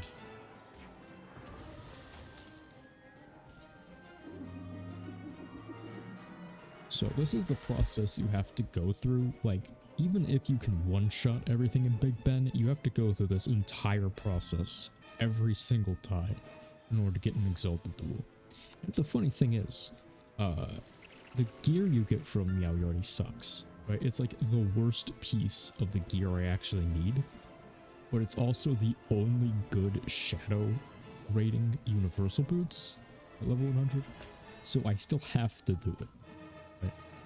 The damage still isn't good. The resist is kind of mediocre.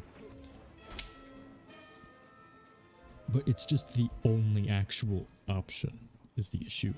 So we need to pick up a chest. Cool. I will grab some health. Very nice. Yeah, that's the one thing about Big Ben, though. It is a very sustaining dungeon. You know, it gives you stuff to keep going. Well, it gives you lots of health wisps. It gives you lots of things. Okay, so this is a puzzle, and I never look it up. I just read it online every single time it happens, because I am not gonna remember the order. This is actually the only time in Marleybone after the updates that doesn't give you the order.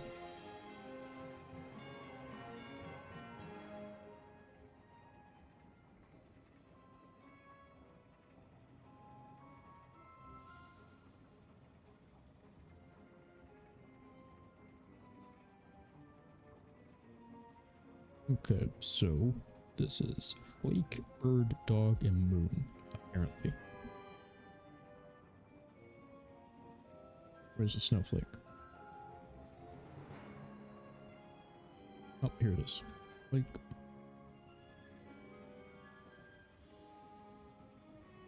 Bird. Dog. Moon. Okay, so hopefully that's correct. Because they stated it very confidently. You hear the gears of the clock start to move. Cool. So we fixed Big Ben. Nice. Is this the book? The way was lit as you Nope, ascended. that was just the hint for the Turned to puzzle. see the light. Cool, so we are now back to this.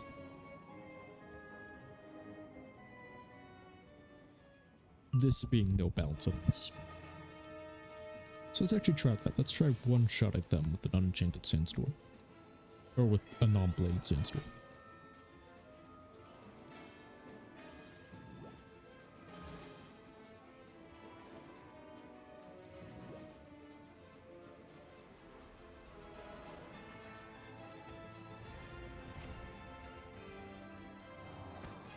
Okay, yeah, that did not do enough. That also seemed like it was a minimum damage roll, so it's not too big of a deal. Rather than waste another one, we are just going to use judgments.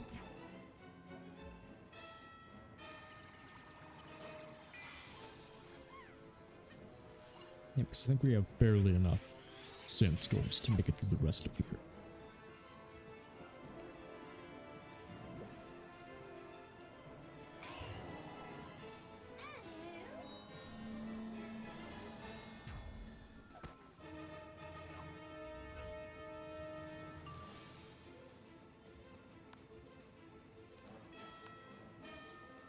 You know what? We'll be safe about it.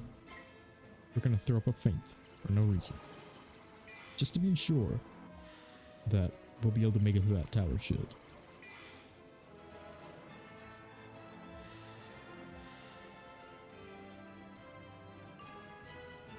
Okay, now we're here. Totally unnecessary, but also kind of funny.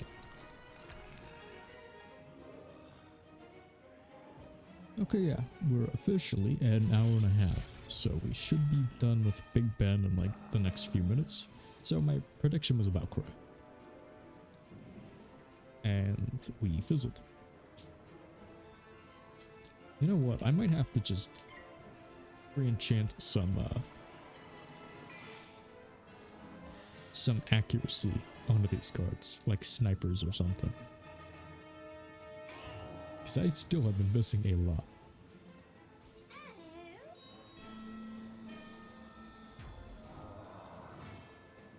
Okay, there we go. You know, that was very slow, but the funny thing is, like I mentioned before, if it weren't for the fact that I cheated to get this pet, we'd be going about that speed for every fight. Because we'd have to actually use the individual hit spells a lot of the time. So for as slow as we're going, relatively speaking, we're actually going way faster than we otherwise would. Oakland's design was interesting, to say the least.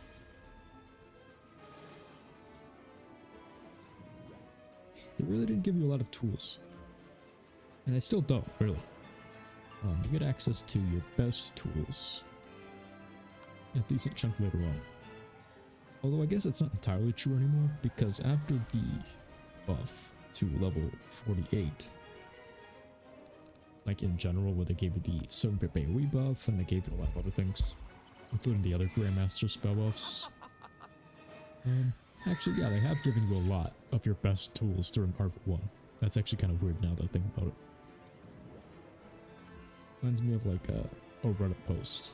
It was like back when the spell audit first happened, where everyone was talking about like how you get the best spells in the game at level 48 now. Which is totally true. It's kind of funny that's the direction the game went in. So let's see. The cat should be around here somewhere. Maybe it's up further? Maybe, maybe not. I'm not seeing it anymore. It's supposed to be behind some crates or something, though. So we need to keep our eyes peeled. And it should be soon, I believe.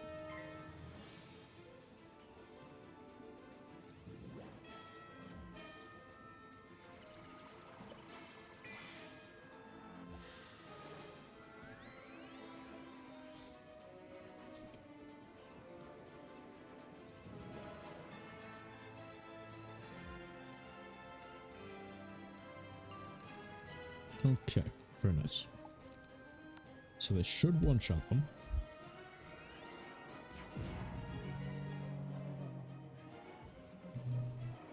Wait, I didn't realize I put up a weakness. I wasn't paying attention. My bad. Well, hopefully we get a maximum damage roll, and we can just hit through it.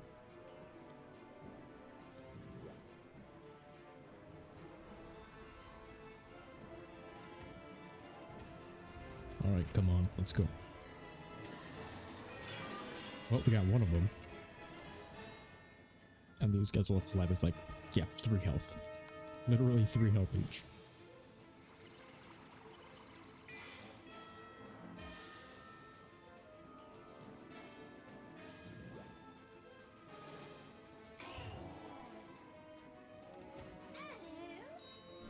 Ah, my nose is super itchy right now.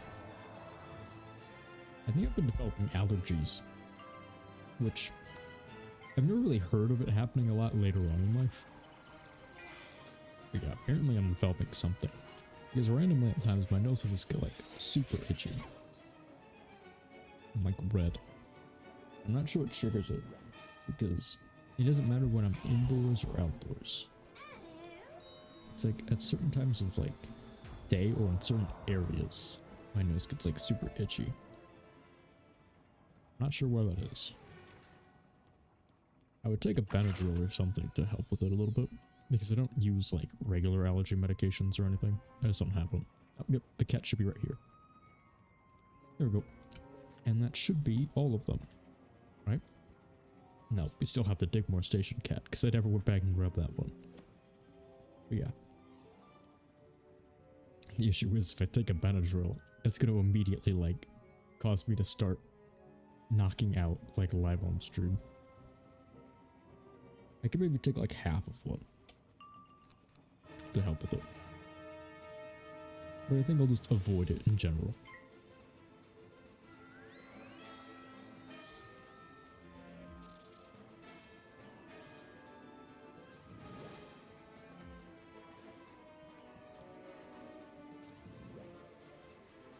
Oh, the disadvantages of going second. Now, that blade was pretty much useless. So we might as well go for the Hydra, I guess. Since our sandstorms without blades, even with good damage rolls, seem to be leaving them alive with like 3 HP. So, might as well go for the big hits.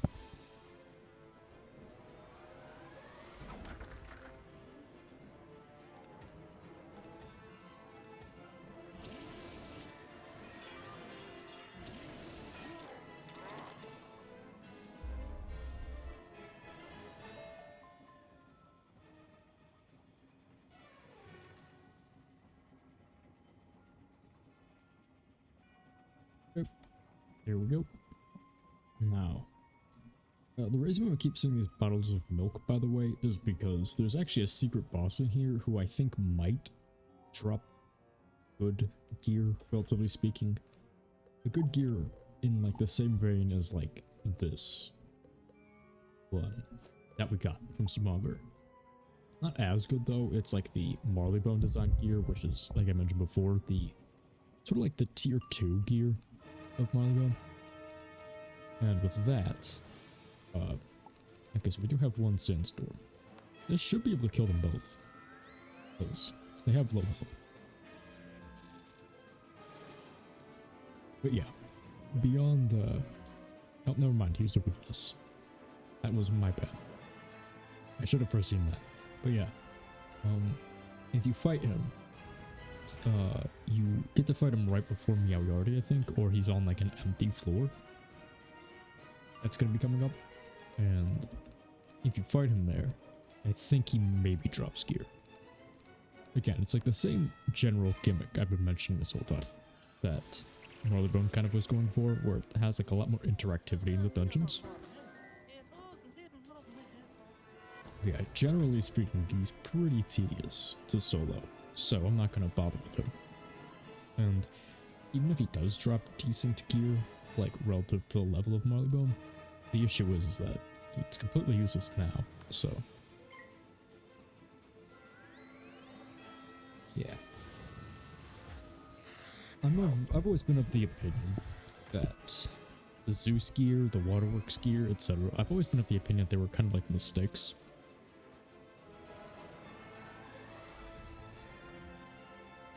I mentioned when we first got it that the Sky Iron Hasta broke the game, which isn't even like a joke. It actually does like completely break the balancing of the game. But even with that, Wizard101 has always sort of had this issue of releasing gear that's just way too for the sake of like hype. So the Olympus gear is actually kind of an exception to that, because it was released as 3 separate ones, and it was released as 3 dungeons at the same time. So you have the Hades gear, which is the level 90 version, which is meant to be the initial replacement for the Waterworks gear. Unfortunately, though, it's actually kind of worse in a lot of ways. And here we are. Wow, we actually made it. You again? I don't have time for this. You realize you're too late. With a Croconomicon, I have everything I need to finish what I have started. But I can't have you following me to Dragonspire. Meowyarty, take care of this pest once and for all. It will be a pleasure to take care of this meddlesome wizard. Once I scratch you off our list, we'll have no one to stop us. Is this entirely new dialogue? That's interesting. And I was pretty sure there was supposed to be 4 of them. Okay, cool. So we have exactly 1 Sandstorm left for finishing off the final boss in this. I could have sworn this is supposed to be a 4-on-1 regardless of how many people you had. So it's supposed to be like another enemy here. But I guess if you're solo, it only has this 1 minion. That's a bit weird.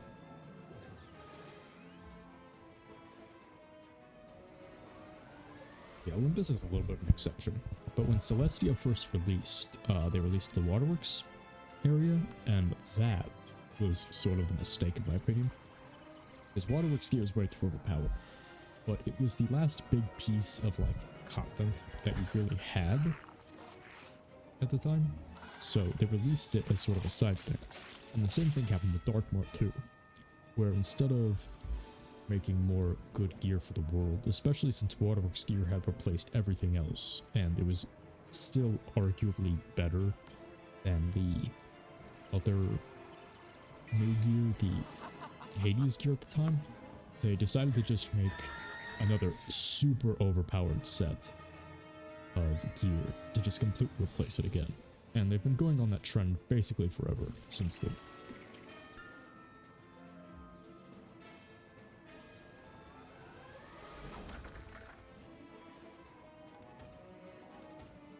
In my opinion, all of those different ways of handling it has always kind of been mistakes, in my opinion, because it really sort of just causes the game balancing to be super weird. And nowadays they're trying to fix it all, but they've added so much that it's kind of impossible.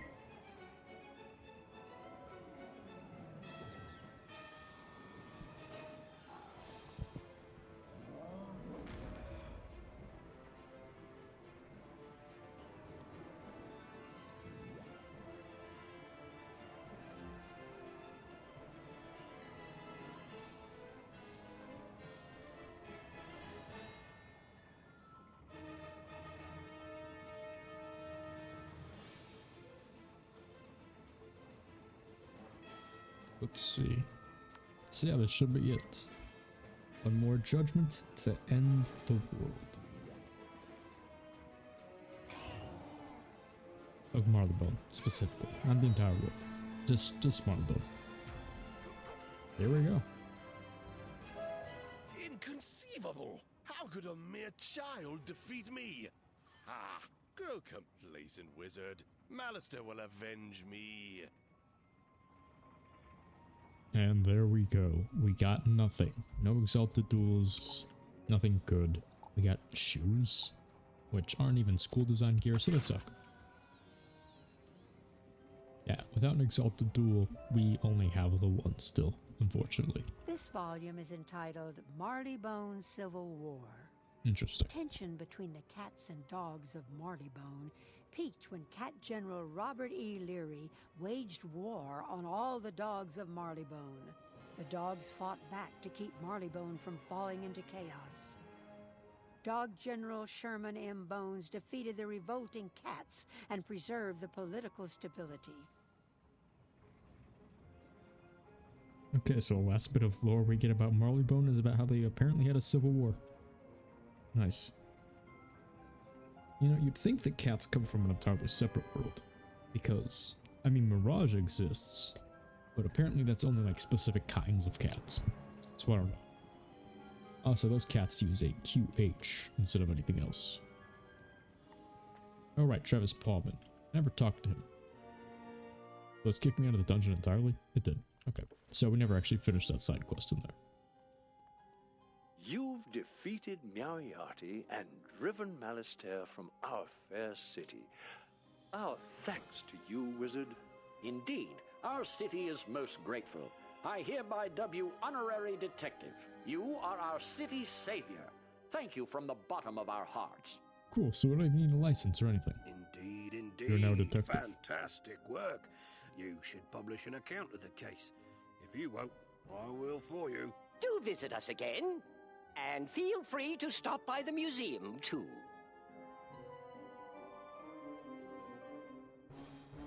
His aim was to steal the Croconomicon from the museum all along.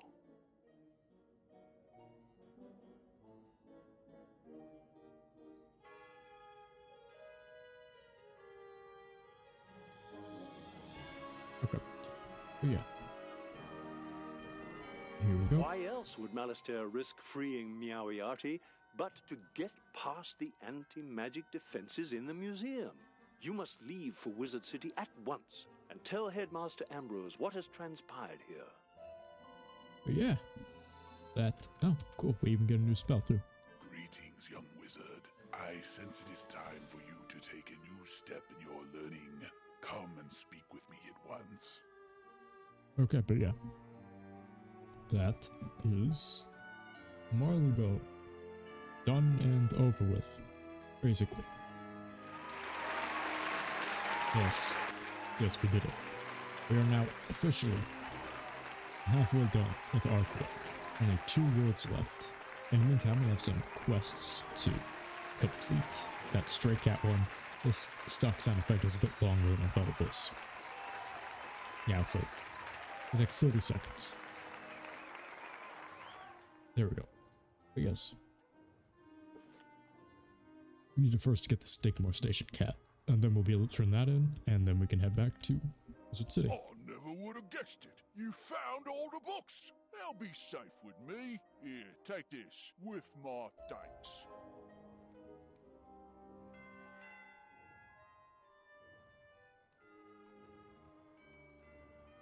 But yes, we are now finally done with Wizard City. Not Wizard City, Marleybone. We have to head back to Wizard City soon. So, I could have sworn I picked this up the very first time. I don't know why I didn't count. Also, if I'm remembering correctly, there should be, in here, this for me to pick up. It's a minion-based spell, so it's not very good.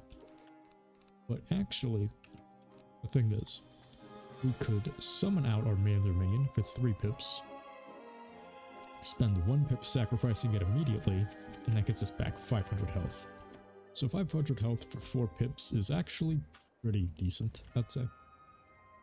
That's the equivalent of a treasure card dryad, so it's actually pretty good. But yeah. Now we get an extra training point. So we should be able to get Tower Shield immediately upon returning to Ravenwood.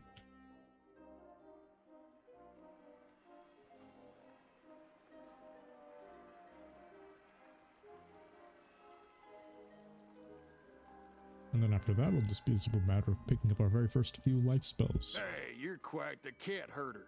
Them stray cats never had a chance. Job of the prospector ain't glamorous, but at least we know these cats won't ever be lost again. Don't that just beat all? Look me up again, pal. I sure appreciate a helping hand while prospecting.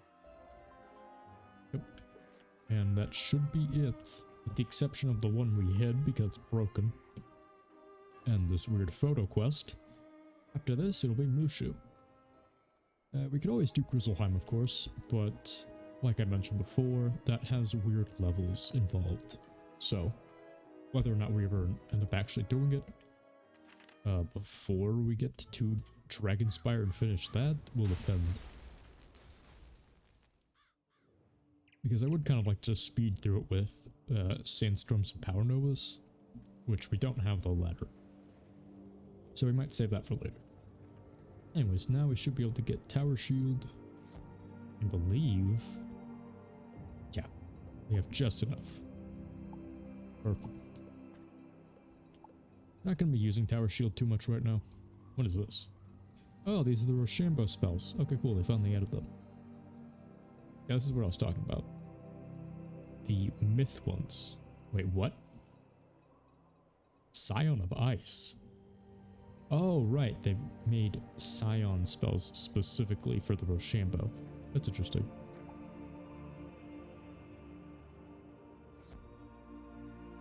But wait a minute. It looks like they say no PvP, not no PvE.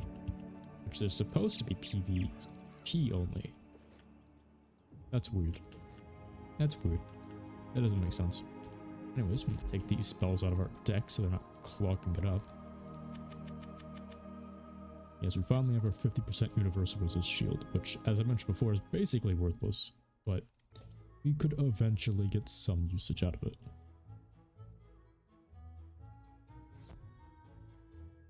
Okay. Malistaire has the Croconomicon and said he was going to Dragonspire? This could be trouble. If Malistaire is headed for Dragonspire, he'll need the Spiral Key, and only the Emperor of Mushu has it. And perfect, we also just got The Bladestorm. headmaster hands you a glimmering spiral key.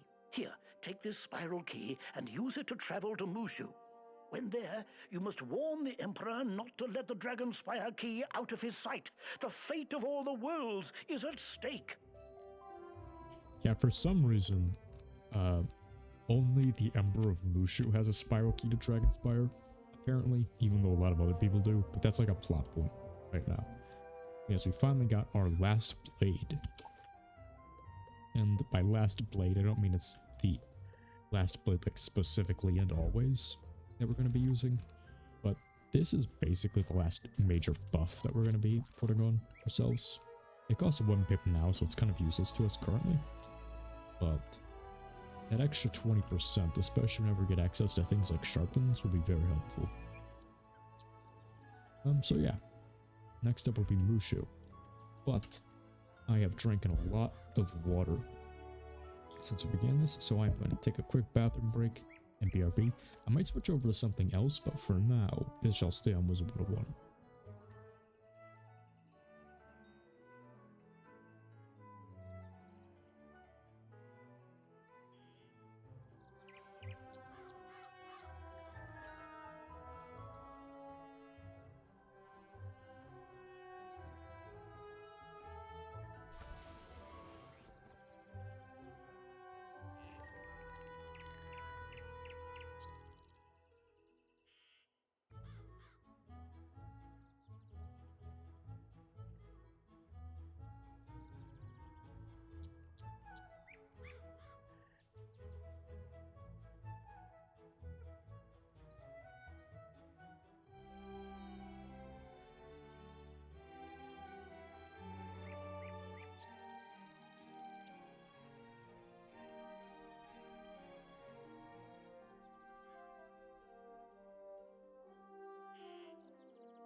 Oh, forgot to take down the VR.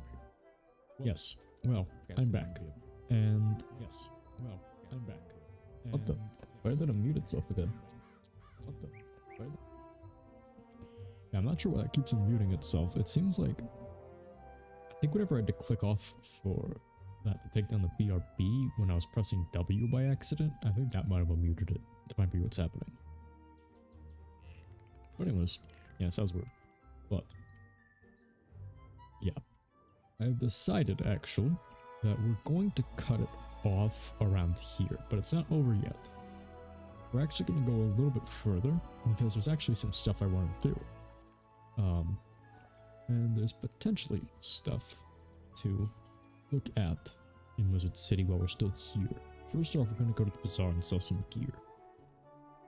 I was originally going to keep stream going by going into a different game, but I believe I'd be better off doing what I did before and just streaming something else a little bit later instead of doing that. So I can also have this VOD just be the final part of Marleybone. So I don't have to cut anything out in order to have the VODs of this be exclusively about Wizard101, which is something I like to do whenever I'm doing that. Because I'm uploading these VODs to YouTube,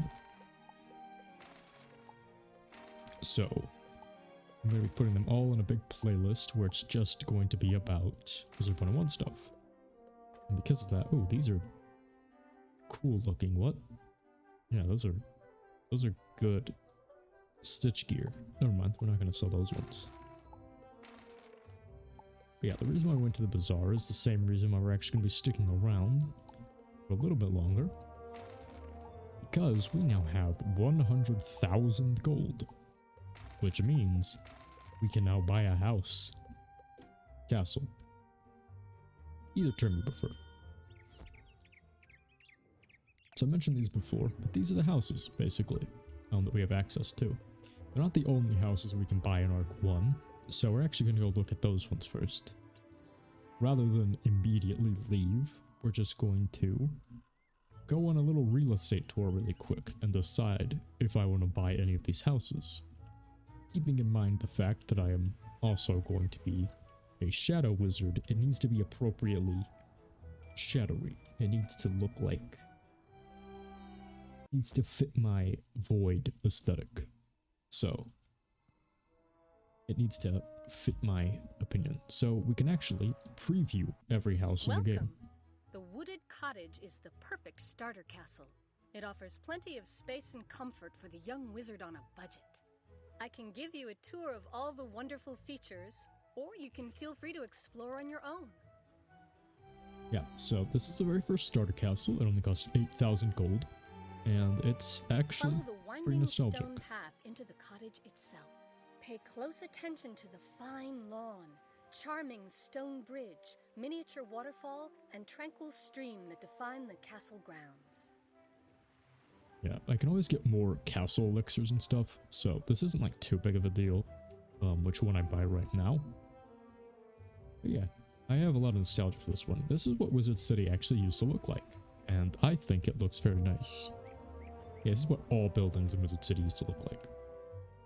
You can kind of see it with classic mode turned on, but they also changed how the spells look. This path leads down to a charming little waterfall grotto and a truly spectacular sky view. So this is sort of Perfect place for a swim. a little taste of the old history. Yeah, this is nice. I like how this house looks. And there's also an inside. Inside, you'll note that the split-level ceiling creates the feeling of space like a great hall. Plenty of room for a party. Yes. A great hall that's like 10 feet long. That sounds fantastic. Not even 10 feet, that's more like 8 feet maybe. Yes, this is the entire loft house. spotlights a wonderful view of the main room. The large window provides plenty of light. Yeah, I do like this one. This area... I mean, this is a nice house, in my opinion. It's very sparse, but I do like the open-up balcony area, instead of like a straight-up second floor that's all walled off on its own. I also like this thing. I like to put my... This raised gable to the side is a cozy little space for a study, or even a trophy room. Yeah, I like to put the little spiral cup or like the gravulum lodestone like right in the middle here. It's very nice. But anyways, that is that. And we can just go back in immediately into this one, the Royal Playhouse. Welcome! The Royal Playhouse is a wonderful castle for wizards with an appreciation of the finer arts. Explore the grounds at your own leisure. Be sure to take a look at the many notable features of the Royal Playhouse. There's so much to see. Yes, so this place is actually a lot better looking though, as you can pretty clearly see. It has way more space. It costs like just under double for like quadruple the space. So this is definitely the better option. Although once again, it's not really fitting my personal sort of aesthetic that I would like to match. This is very nice looking, I think. This one even has a sewer. Great. It has just the grate. It's not like it doesn't have a sewer system to my knowledge. But what's really cool about this place is, as you can see, the playhouse is spacious and well suited for putting on shows and entertaining. yeah, so we can put on like actual little plays, which I think is really cool. It's like an actual little miniature theater. Of course, there's no like rafters or anything, so it's not like we could do something really cool like that terrible Spider-Man the musical. You guys ever heard of that? It's a it was a musical. You won't believe how much room is inside this multi-level castle. You won't know what to do with all this space. It was on Broadway, and it was terrible because the entire thing was poorly thought out from beginning to end. And there's an entire YouTube documentary about it, which is very good. The third floor of the tower is topped with a vaulted ceiling and features stained glass windows. It's the perfect space for a wizard's observatory or study. Yeah, so this is like what you'd more so expect from a castle, I think. Yeah, lots of space, lots of room. It's kind of funny that they even have the first castle when this place exists, because this one's so much bigger. And yeah, isn't this nice? Very aesthetic. But yeah, that's actually not all. Because every world in Arc 1 has houses like that, including Mushu and Dragonspire. We're not going to either of those places today, and we literally can't for Dragonspire for a little bit. Like I said, we can always get more castles later, though. But we will check out all of the available houses. Because I think I already have one picked out in my head, but I do like to explore these ones too. And we also need to pick up the spell from Alha's Road. So let's pick out our first castle. Largely because we're running out of space in our backpack and our attic to store all these housing items we're getting, so we kind of need them.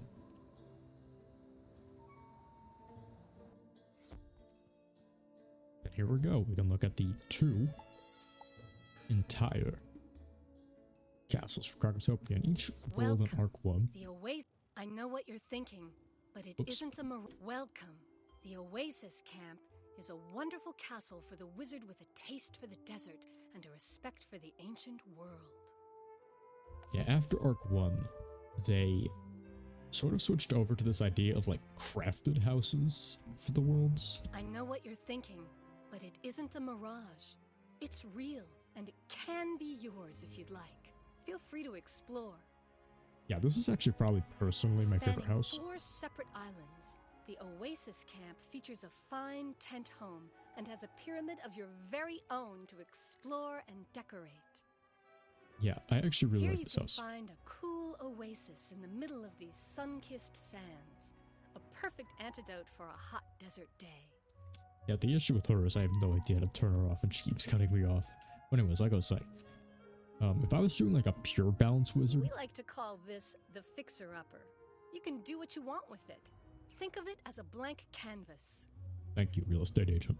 But yes, if you're doing like a pure balance character, this would probably be the house I'd choose, if only just because I really like the pyramid. The Oasis Camp boasts an authentic pyramid. Step inside and explore its secrets. Yeah, this is actually one of the really cool ones because it actually does have a legitimate. This chamber at the heart of the pyramid is wonderful for displaying trophies or valued treasures, just like the pharaohs did centuries ago. I do really like the pyramid. Both of these houses I think are honestly a little bit better than the Balance House itself, which is also based on Krokotopia. Yes, then we can go inside. And this one's kind of neat too. I know!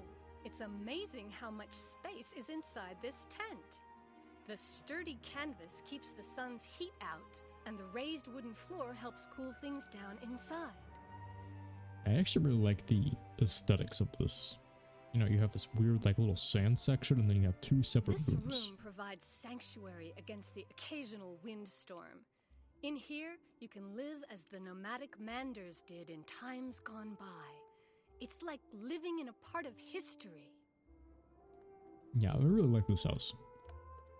Although, again, it's too bright. It's too sandy. For our current choice. We don't want to buy them by accident, but we want to preview them. Welcome!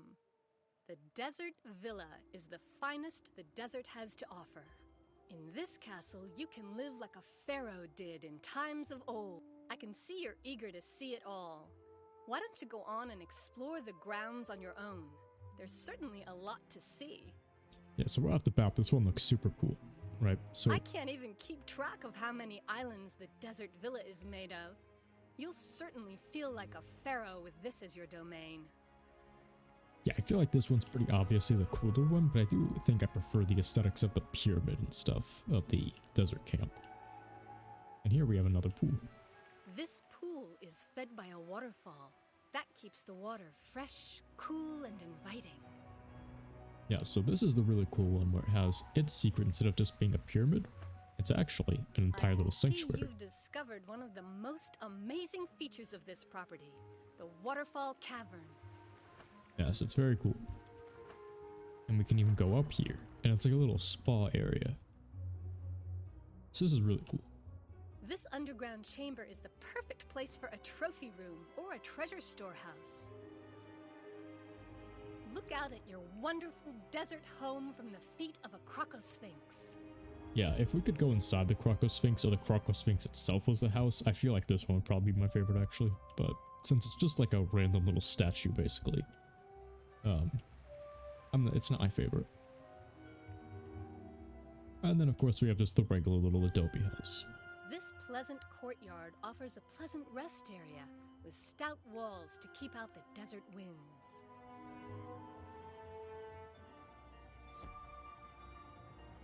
With these high ceilings and the open floor design, you'll be at a loss figuring out how to fill all this space. Yeah, I've seen some pretty cool versions of this be decorated, and I do like how this looks. Like a real house that would look like this would actually be pretty cool, I think. This is a perfect space for a library, a workspace, or even a sitting room. It's up to you. Yep, and there we go. Here we have a charming patio deck, a perfect place to relax and enjoy your beautiful view. And that's the houses for Krokotopia. I do think they're pretty decent. What is funny though is that they have these little planters on the side, but when they introduced gardening, you actually can't fit any of the plots inside of it, so you can't even use them for their intended purpose. So now they're just kind of weird, gross boxes filled with dirt on the side of your house. Anyways, there's one more world of houses we need to check out, and that would be Marleybone. But first, we need to see what Alha's Red is giving us. I don't think it's a spell quest. I think it's just a normal spell. Oh, no, it is a spell quest. Neat. At last you are here. Are you ready for your next quest?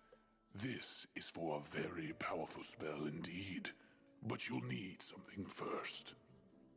I already got it, so I already got Judgment. So what's the next spell? I don't remember. Got Blade Storm. Oh, we're getting Spectral Minion. That's actually very good. Oh yeah, and that's right. So the thing about Grizzlheim is one of the things that it tries to get you to go there to grab are these special spells. And the ones that we get from it aren't actually that good. What it gives us are the Elemental and Spiritual Diffuse, which are 5 pip spells that let us use 3 diffuses at once, which is hypothetically pretty good. But since they're only single use, we don't really have much of a point to them right now. So we're actually going to be getting our Spectral Minion. Now, Spectral Minion is an interesting spell because it can summon one of any 3 minions. And those minions actually got buffed recently, so it's actually even better. But this is actually the first minion I'd actually say is like worth summoning, because this is actually the Fire Minion, the Storm Minion, and the Ice Minion. This is their base minions, which means that they're, you know, meant for the other schools.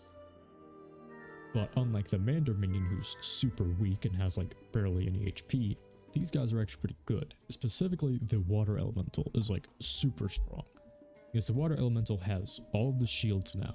It has Healing Current, and it also has like Insane Bolt, and it can also do a lot of damage on its own, and it also taunts. And it has 700 health. All of which adds up to mean that if you can manage to get out the Water Elemental, you're actually in a really good position, because it's easily one of the best minions to bring out as a helper in a boss fight. You must find the Gem of Balance. It was being transported to Seshu Toyo in Mushu. Find him, and you'll find it. In order to find Seshu Toyo, you may want to talk to Yoshimo in the Jade Palace in Mushu. He might have an idea where Seshu is. Oops. Yeah. So that next spell we need to go to Mushu to get. That's what I really like about the Water Elemental spell. I actually used that when I was first soloing Grizzlheim on my first bounce character. Because there's actually a part in Grizzlheim where you have to solo 4 bosses at once. Twice actually. And so the first time is actually a lot more difficult, like relatively speaking, because you can get access to that one before you even get access to your level 48 AoE. And that one, I think you can do it at like level 25 or something. And because of that, it's actually really weird when you go into it for the first time. But of course I got this spell after I went in for the first time. And it's still super difficult, mind you. A lot more doable later on, even after like Dragonspire. But yeah, it definitely did need some help. And surprisingly, the Water Elemental is both tanky enough and also versatile enough that I was actually able to use it to help me solo that fight, which is one of like the only times I've ever actually used a minion and thought that it was the reason I won a battle before. So yeah, I do actually really like the Spectral Minion. Kind of weird that we never got a spirit version of one, but you know, whatever. Elemental preferences. Where is the castle shop here? Where's the real estate office? Oh, here it is. Real estate and furnishings. And here we go. So this one's more interesting in Marleybone. These ones are pretty neat. Welcome! As you can see, the Metropolitan Manor is located in a neighborhood all its own. Just the castle for the big city wizard. Have a look around. The Metropolitan Manor is right ahead. It's the brownstone with the large bay windows. Yep, so right off the bat, Let's see where this goes. we have our own little warehouse. Here we have a space suitable for a games room or some other exciting option. Yeah, so this one's actually pretty neat because it really is like its own like little city block that you get to use. You know, a little park area. This park provides a wonderful contrast to all the surrounding brick and cobblestone. Feel free to wade in the pond. There's just a big chasm right here. I do like how that works. I find it funny though, that because of the way the spiral works, the people had to actually build this. So they built the pipes sticking out the end like that. And I find that kind of funny. Like, it's not like it actually broke off from anything. This is how the spiral always looked. So it looks like it like ripped apart when it was like this, but in actuality, they built up Marleybone after the spiral was already split split into like a bunch of different chunks. So they actually just built it like this. Like they made like bricks that small and then just put it on the end so it would look right. Yeah, this is the funny part.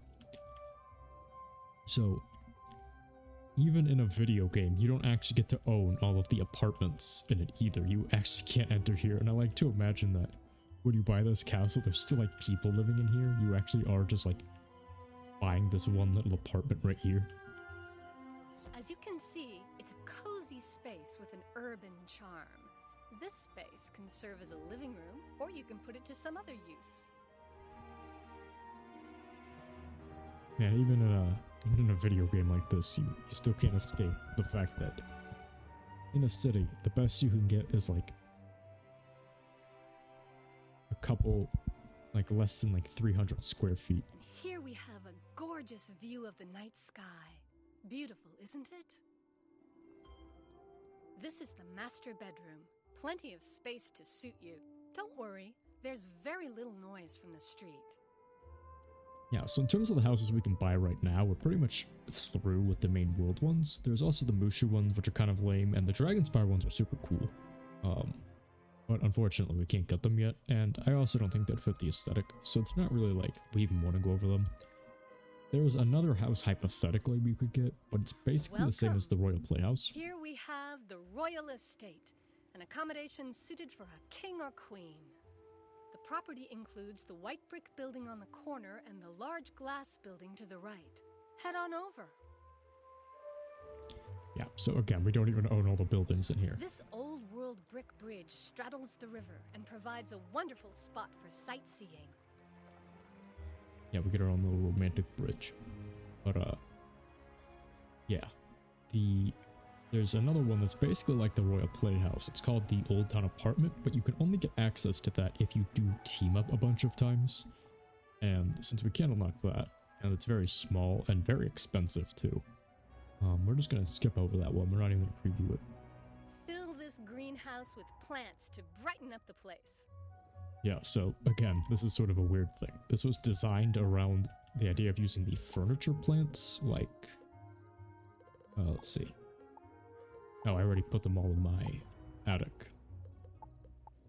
Well, anyway, so if you had like one of those like trees or whatever, you'd stick it in here.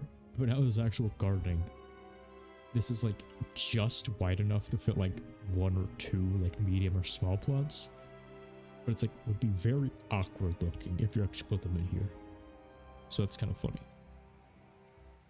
Anyways, we also get these other little areas for storage. It's very nice. Here we have a wonderful space for a library or a study. You won't find a more inspiring place to work than this gable room. Yeah. This is actually kind of nice looking. I do like it. And it is night outside, so that's a little bit closer to what I was looking for. Here we have a much wider and more open space, suitable for almost anything you care to do with it. Take a look under that staircase before you go upstairs. And there's this little entrance area. But yeah, she mentioned we should look under the staircase. So let's see what it has. And look at this. We have a basement. This basement room could be a den, a guest room, or you can even use it for storage. Yep, pretty cool, pretty cool. This is probably my second favorite one, all things considered. And, I mean, being a shadowy, evil, sort of chaotic being. Space, but that's the trade-off for a place in a neighborhood like this. Head on upstairs, though. Does kind of fit the city aesthetic, I think. But yeah. This is maybe like a backup home. Set up an easel and paint, or just relax and watch the river flow down below. So that's all the Marleybone houses. In the meantime, however, we have a lot of the cooler ones right here. Now, I'm actually planning on ending the stream pretty soon, now I think about it. But there are some pretty cool ones here. The first one I want to go over here, though, is one of the not as cool ones, in my opinion, which is the Balance House. Welcome to the Balance Schoolhouse. Take a look around. There's a lot to see. It's quite a property. Who knows what treasures of old lie beneath these sands? These two statues are in immaculate condition despite their age. They match that third one in the courtyard. Yeah, so this looks pretty cool, right? I'm happy to see some interest in this area because, well, it's a bit of an odd property. I'm not sure what we're going to do about the place, what with the buried statue in the middle of it. Yeah, it looks pretty cool, like when you first enter. And like, yeah, it looks relatively like a bounce house, I guess. It's a bit more vague. It looks just like a generic desert house, in my opinion. It doesn't really scream bounce to me. This waterfall-fed pond keeps the air smelling fresh and adds a lovely spot of color to the property. Yeah, the only references to bounce are like the rocks on top of these pillars and the judgment statues literally everywhere. Oh, welcome. It is going well, Cutie Kolohe. Is that how you pronounce it? Yeah, how is your day going? I am looking at real estate. Here we have a small cottage, almost a guest house. It's a lovely little fixer-upper. And this real estate agent keeps cutting me off, but it's going well. Got it right. Let's go. Nice. Yeah, I do my best. But I'm trying to decide on a house. My very first house. Because I just got enough money for one, and of Head on down course, this slope to the stairs that go into the house proper. Mind your step. the first thing we're going to do is immediately buy ourselves a nice little castle. Yeah, we're vibing. Yeah. I've always felt this place is a little bit not very bouncy, in my opinion. I'm not really going to be a balance wizard for too much longer. So let's see. What do we got? Here we go into the big underground cavern at the heart of this property. Whew, that's quite the hike. Now you see, this area is cool, but it's so small. This property is almost like an open-air underground villa. It's almost like a small town. Wander around and see if you like it. Yeah, I mean, this definitely has the void. You know, the void's nice. You know, actually, now that I'm looking at it, it might be a little bit better than I was remembering. Hola, streamer person playing Wiz. Yes, welcome, Rebel Wolf. Welcome. How are you doing? Yes, we are. Not only playing Wiz, we are looking at homes to buy. You know, if we're going to be a shadow wizard, we do need a void. We do need a very nice void, so that's going to be nice. And it does have a mix of the two. I don't know, let's see.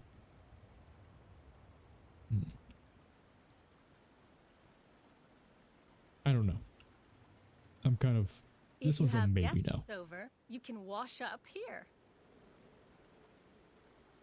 Wash up? You mean like jump down the hole? There's no bottom to it. It's not even like a grid or anything, so if you try to wash up on that, you just fall right in. Unless you mean just get slightly misted by this while you're doing it. Let's see. What's up here? This chamber really gives you a sense of the ancient power of the place. It really puts things into perspective. Yeah, you know what? I wasn't too sold on it, like based on my memory of it, but you know, I'm kind of coming around to it. I don't know, we'll have to see. We're gonna go look at some other houses. Darkmoor Manor is a nice choice, but that is from a bundle. That is true. All of the crown or hay houses are always very nice. I think a lot of them are. But because of that, they're not always available, and they're also very expensive IRL. So, we're going to be, I think, looking at... I don't think any of the elemental houses besides, or any of the schoolhouses would work. The Wisteria Villa's super nice. It's my personal favorite, but... And the Dragon Sword is really cool, so actually look at that really quick. What other characters do I have? One of every school. Welcome to Dragon's Fjord.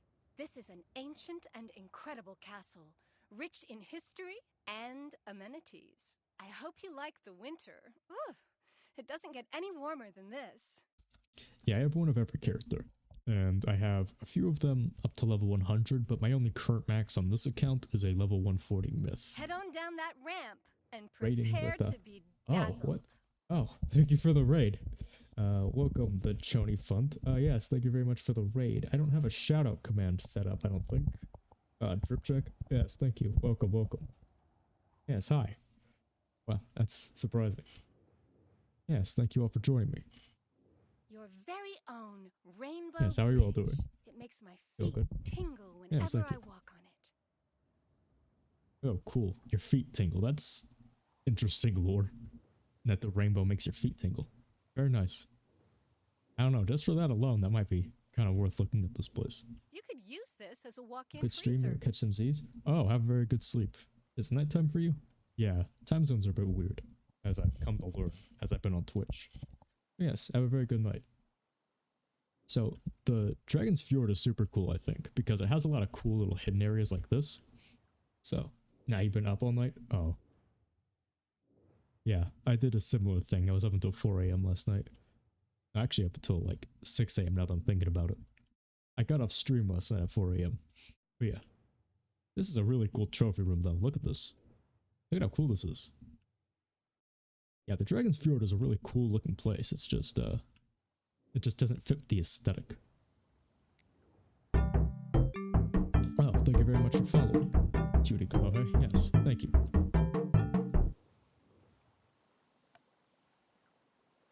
Yeah, so I really like the Dragon's Fjord. But we are going to be a Shadow Wizard. Which, speaking of which, we were talking about that just before. You might keep an umbrella with you and a parka. Yeah, this sounds like it's an easy recipe for hypothermia.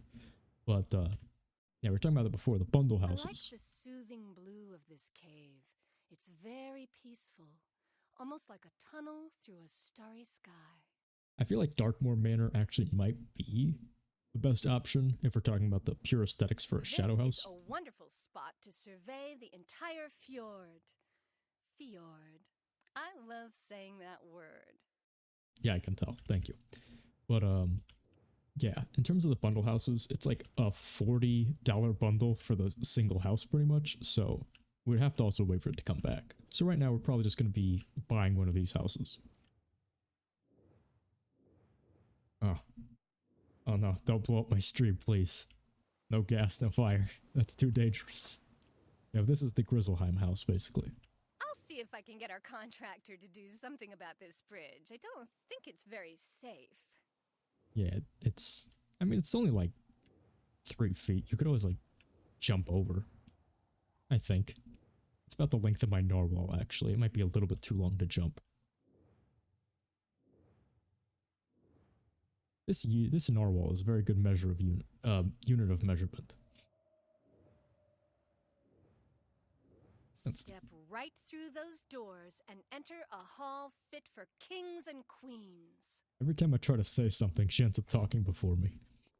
Stand for a moment and soak up the majesty of this place. Imagine yourself as a great warrior, coming home from a long voyage, rich with gold and other treasures. I don't need to imagine that, I already am one. Yeah, I suppose that's the mark of a good real estate agent, always having something to say about each and every room you go into. This can be a good trophy room or a gathering space. I actually really do like ceilings like this, where they're kind of like angular. I think they look very cool. And especially when they go really high up on the other end, but they're like a normal height on this end. It gives the room a nice aesthetic while also like not reducing the amount of space you have. And if you build up something vertically, like a little one of those open air balconies I was talking about earlier, it gets really nice looking. So yeah, this is a pretty cool looking house. I'd have to say this is like my second favorite or third favorite house overall. Through that curtain, you can head outside to a nice little platform. A good spot for thinking? Yeah. The house I was actually thinking of getting, based on what we currently have available, was actually going to be this house, the Wizard's Watchtower. Because, I mean, I could go through all of them. Actually, there is one I want to look at specifically. The Ice House. Oh, thank you for following. Is that Tuto or Tuto FPS? Yes, but thank you very much for the follow. Welcome, This is the perfect home for students of ice magic. You can make this your own winter wonderland. Situated on top of an iceberg, the ice home is wide open to cool winds, with year-round snow flurries and never-melting ice flows. Yeah, so the thing is, the ice house is also unreasonably cool, right? Like, the balance statue gets cut off by, like, the rocks, right? But this is just straight up awesome looking. It's very, very picturesque. I'm not going to look at the entire place, but I have to say, These ice bridges connect the central island to the outside. if there's any reason to buy this house, it's going to be in here. Anyone swimming across. There's just one very specific reason, because this, it's cool, right? It's very good. It's good for screenshots, right? It's good for pictures. But what's really great about this place, the number one thing Here you we want, have a wonderful little ice cavern for you and your guests to explore. Brr, is head here. on in. It's the gobbler. The still living gobbler. It's the perfect decoration. I like it. It's so tragic looking. You know what it looks like? It looks like if we were to like be lower down, it would. Oh, that's kind of weird. You can see the eye kind of like glitch out of the ice. Like the texture goes above it. That's weird. Anyways, like if we were like looking at it from below, this would almost be like a music CD cover. Or just a album cover in general. Yeah, that's what they're called, album covers. I don't know why I specifically went to CDs. Yeah, it actually is kind of cool looking. Not cool, because it's ice. Anyways, the house I was actually thinking of getting was this one. No, not this one. This one. Yes. This one has the night sky. It has the infinite Welcome void. to the Wizard's Watchtower. This delightful home away from home is the finest abode for serious students of magic. From this castle, you'll feel like you can see anywhere in the entire spiral. I could sing the praises of the Wizard Watchtower all day, but you should really just take a look around. It speaks for itself. Thank you. But yes, it's got the Wizard City aesthetic. And also some Astral School aesthetics too. It has nice shooting stars. You saw it just now. Kind of missed it. Yeah, it's got the void. It's got the night aesthetic. It's got shadows. It's got an ominous hand and a whirlpool. My only issue with it is that it has a lot of... Step right over and explore the castle grounds. There's a lot to see. It has a lot of dragon aesthetics going on too, so it feels like a bit more fitting for fire. Step up these stairs under the watchful eye of the dragon. Your friends will ooh and ah, and your foes will fear you. I do like this. I don't think it necessarily screams shadow, but I do think it does kind of fit the general vibe I'm going for. It's sort of an intermediary. Here you go. Take a look around. The previous tenant left quite a few books around. Hope you don't mind. I mean, based on the, like, lore of Celestia, the whole reason that Morgantha went there was to learn astral magic, which was to help her learn shadow magic. So, if it has astral aesthetics... Head on up. The Watchtower is quite simply the most amazing part of this amazing property. I feel like it's a good intermediary for what I'm looking for. It's not as shadowy as the Darkmoor Manor. That's a bundle house. And it is a bit... It feels very fire-themed, in my opinion. This glasswork is amazing. Bring your friends up here to impress them. But I feel like it's just versatile enough to be usable for my purposes. No matter what answer you seek, you're bound to find it here. So yeah. Let's see, there's one specific answer to that question, actually. Whether or not it'll be good. And I believe that might actually still be in my bank, though. This is also a wonderful place to just relax at the end of a long day studying. Yeah, I could imagine this, you know, just hanging out right here, contemplating the nature of rewriting reality and chaos itself. That's what shadow wizards do, I think. So, yeah. Yeah, I'm thinking this one. I think it's going to be this one. Also, it's down here. But there's also another very similar thing to that gobbler. A nice little aesthetic addition to it. Judging from the wallpaper, I don't think it's much of a surprise about what's down here. A top-tier stupid decoration. An actual dragon. Wealth beyond imagining, but I don't think the dragon would like it if you took any. We have this stupid, derpy little dragon just hanging out here, sleeping on our... not our, I guess it's his gold pile, technically. I feel like maybe we should charge him rent, but... then again, she just said it wouldn't be a very good idea, so... I don't know. We'll have to figure that out. Anyways. Yeah. Let's just buy this house very quickly. I think that's the one I'm gonna go for. Currently. Right now. We can always get more. And I could also always just buy more castle elixirs. So now we have a house.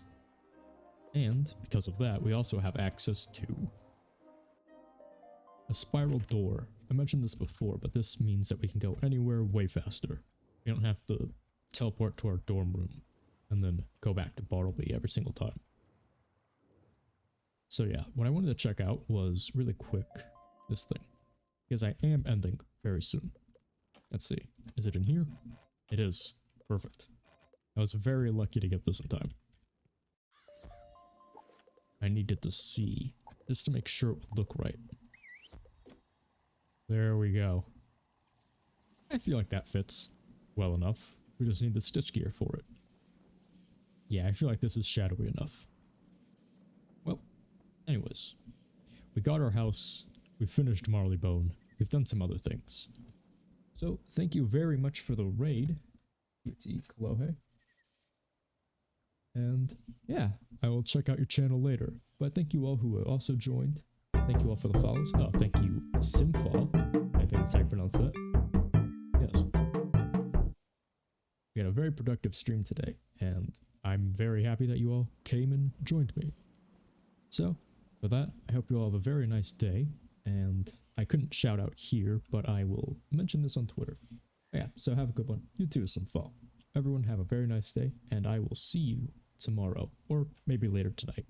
I might do a late stream tonight. I don't know.